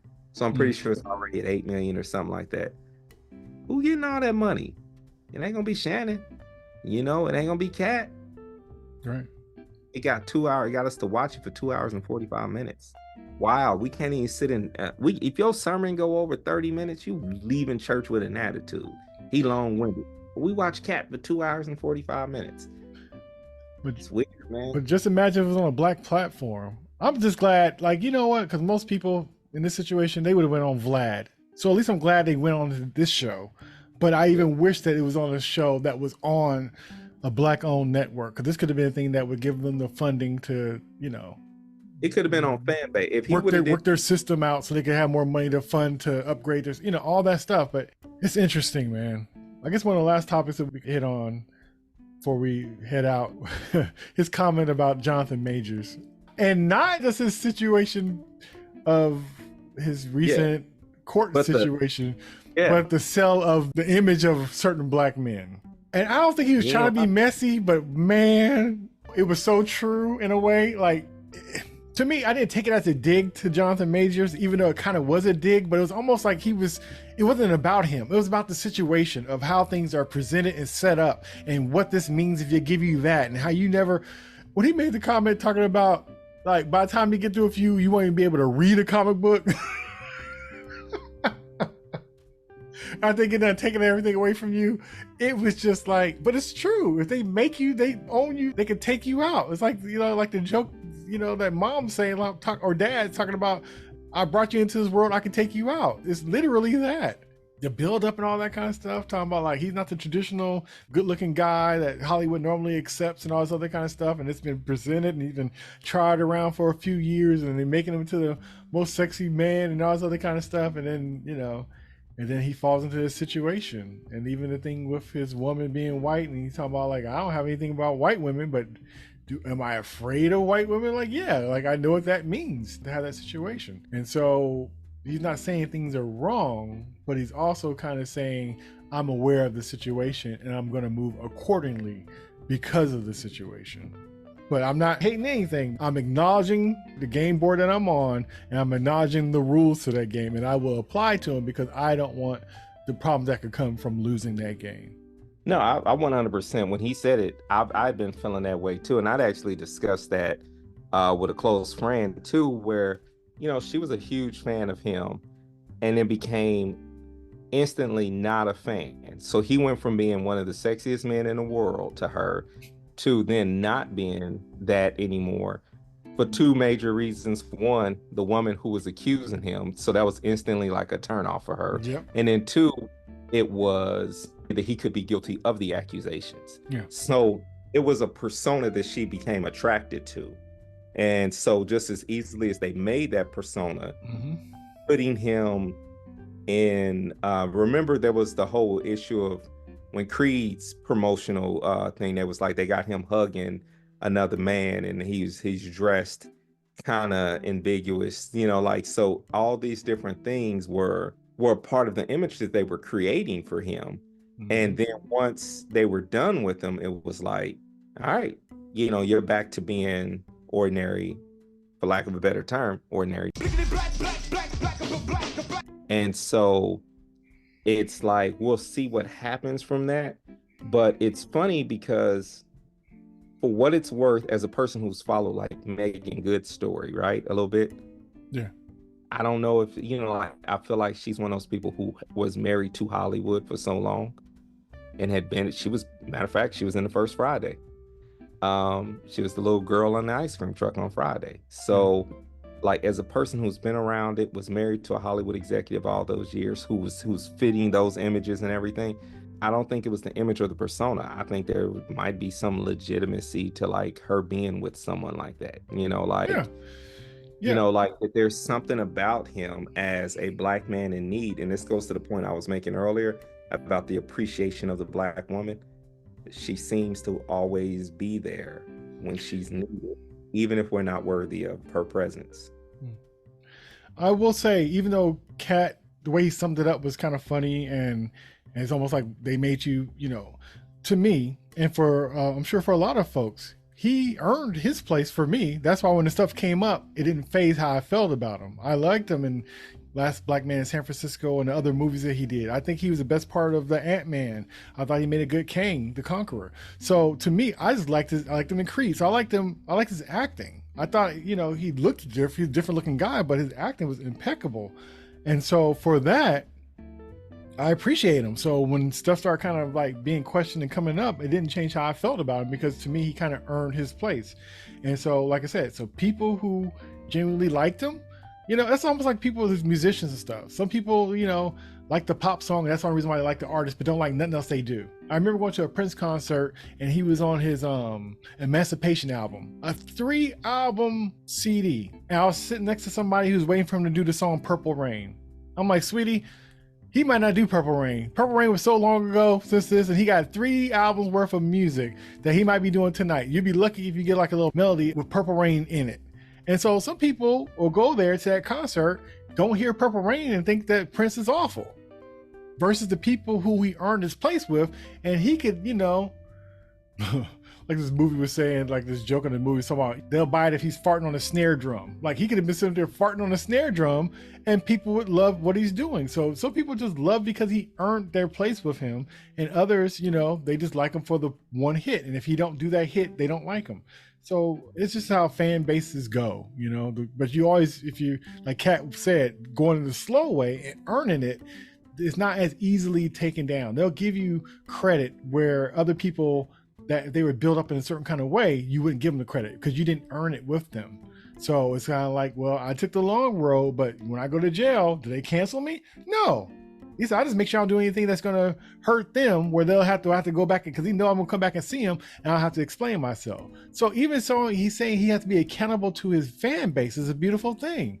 Or the way he pays tithes, a certain amount of money, then he'll give a certain money to the homeless folks there. So he's into this paying it forward kind of thing. And I think that's a beautiful thing that goes a long way. And that's almost the magic that's behind the scenes that we don't see, but it makes sense where he is. And we would think, oh, it's just magic and it just happened. And no, he's working it. He's working it in a way behind the scenes that we don't see. So we're seeing the end results thinking it's just like a neat trick versus he's putting work and heart and drive and all this other kind of stuff behind it. We're just seeing the end results. And he's not bragging saying, well, the way I did this trick is, the way I pulled that off is, he's not saying that part. He ain't saying he's trying to be a good person, that he's doing all these kind of stuff. He's paying towards his blessings in a different kind of way. We're not seeing the deposits, And so when certain things doesn't move him like it does other people, we're like, how's he still here? Well, maybe he built with a solid foundation. Yeah, I agree. I like that he's an independent thinker, and that's the main takeaway, like, that he confirmed for me. I knew he had like somewhat of a religious background, and you do see that out of a lot of people. That's one of the things he had in common with Prince, even though he's not actively a Jehovah's Witness. That was part of Prince's background. Yeah. But like I said, I enjoyed it. This interview in itself was brilliant in the sense that it's like he got a special off without having to go through having a special off. And this is another one of those weird stats that he'll be on his next interview and he'd be like, Shannon Sharpe has never had anyone, like get 5.8 million views in just 6 hours or something. Like, it'll be something of that nature. And it's true. It's true. And so he's an extraordinary man. Like, it's so easy for us in society to believe that others can be extraordinary. We can believe whatever we want to believe about Tom Brady and all the other people. But sometimes maybe we got someone walking within us that looks like us, that it really is just as great as we know we are. And maybe Katt's one of those greats. I guess my last thoughts on this conversation, I thought it was a lot going on with this. I think Shannon did a decent job trying to hold the reins of the force, which is Katt. And so it was interesting how you see the times where you see Katt kind of wait for Shannon to catch up, and the way he maneuvered with some of the questioning and stuff, not avoiding, but his answers and the way he answered and just the flow of the thing. It was funny. It was entertaining. It was insightful. I think everything he said was literal. No, but I think it was a lot of truth in it. Yes. And I think he was just kind of like coming with the receipts. It was a lot more in there than I thought. And like I said, after the first 15 minutes, I could tell it was going to be a problem for some folks because he was just doing this truth-telling thing, but it wasn't vague in any way. It was a lot of names and places and stuff, which I thought was very refreshing, interesting, kind of cringy in a way, but it's kind of like, okay. And so I think it was like, for people, even if you're not necessarily a fan of his, just the insight, just to kind of hear. And even though he did say a lot of stuff about a lot of people, I didn't take it as being bitter or a hater or anything like that. I just kind of took it as being his perspective. And with that, you take it with a grain of salt either way. But it was entertaining. Did it keep my attention for that long?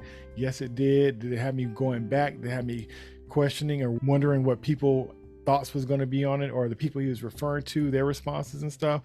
It was a sight to see, and it was just very interesting to see what people said in response and what they didn't say. It was a lot, so it definitely stirred the pot to start the new year in an unexpected way. Drew, I appreciate you for sending it my way because I sure would have been way not knowing. It's something about hitting something when it's going versus like a week later when all the energy is gone. I have my alerts on YouTube to keep me informed, so if something comes up, I'm going to be on it just to see what's going to come up next of all this. And I guess we have our little part in it too, as far as our take and perspective, which was fun. And I always enjoy our conversation about this topical stuff. Makes for a fun conversation. Definitely, man. I appreciate you for having me on, man. I don't know what our next conversation will be, but it'll be good, man. I don't know if it'll be multiple parts like this one, but it probably will. I'm not gonna lie, it probably will. Probably. We got something going. We're making it as we go. Yeah. But I appreciate your time, man. Well, I like to say I appreciate you. Thank you for a wonderful year. I'm glad to be starting off this new year with us doing what we do, and I look forward to the upcoming year. So that was Jay and Drew. Until next time, peace. All right, peace.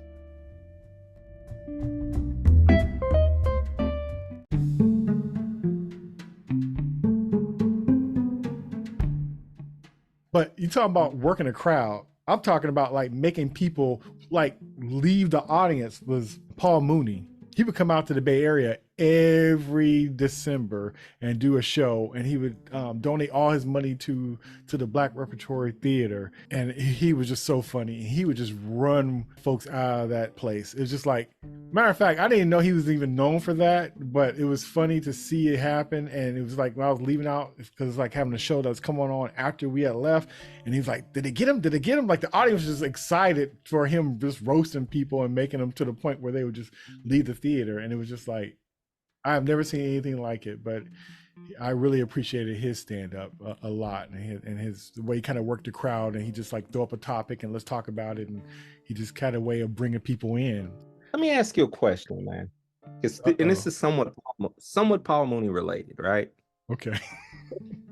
Somewhat. Is this underlined homophobia or transphobia, or is this a conspiracy theory from white Hollywood that Black men are asked to put on a dress? This whole thing. So I've heard Brandon T. Jackson was one of the first people who, remember, he kind of lost, that people said he kind of lost his mind there. He became ultra religious for a while there, and he said his life was good until he put on that dress for Martin, and then he felt like God punished him for putting on that dress, and he's went on the deep end. People talked about the putting on the dress thing.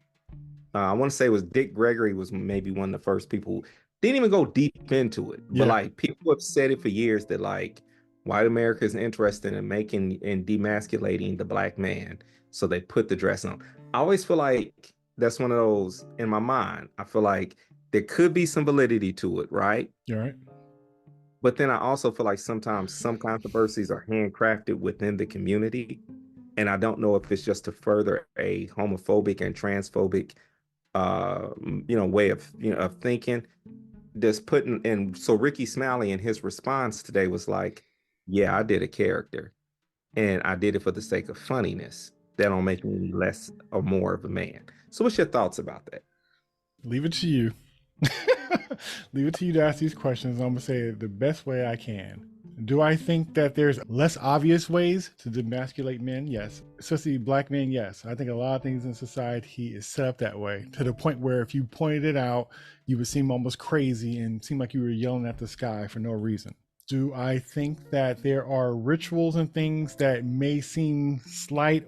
To me, it's equivalent to being baptized by just having water splashed on your face going through the ritual. Right? Like you could be in a lake doing that, or you could be dunked into a pool, variations of the same ritual, and it's still taken the same way because the process is still the same. It's a version of it. It may be not on the same scale, but you know what it represents. So could that dress thing be represented to something else? Or just like when they say like the way certain things happen, you can't be tricked. The truth got to be told, right? Sometimes it's not a scary omission. And so some people could be like, I'm gonna tell you, I'm gonna screw you up, like a bad contract. I could tell you that this contract is gonna mess you up, and for me to be resolved to what I'm doing, I gotta tell you up front that this is a bad contract. Some people will say it like that, and some people could be like, well, everybody gets a bad contract, so you might as well sign it because everybody will sign it. Or there could be a joke like, boy, you gonna sign your soul over to me, boy, but you gonna get this big old contract. All the same offer, all presented differently at different levels, but it's still meeting the requirements for the process to happen. I'll say it like that. So you didn't want to answer my question. That's what you meant.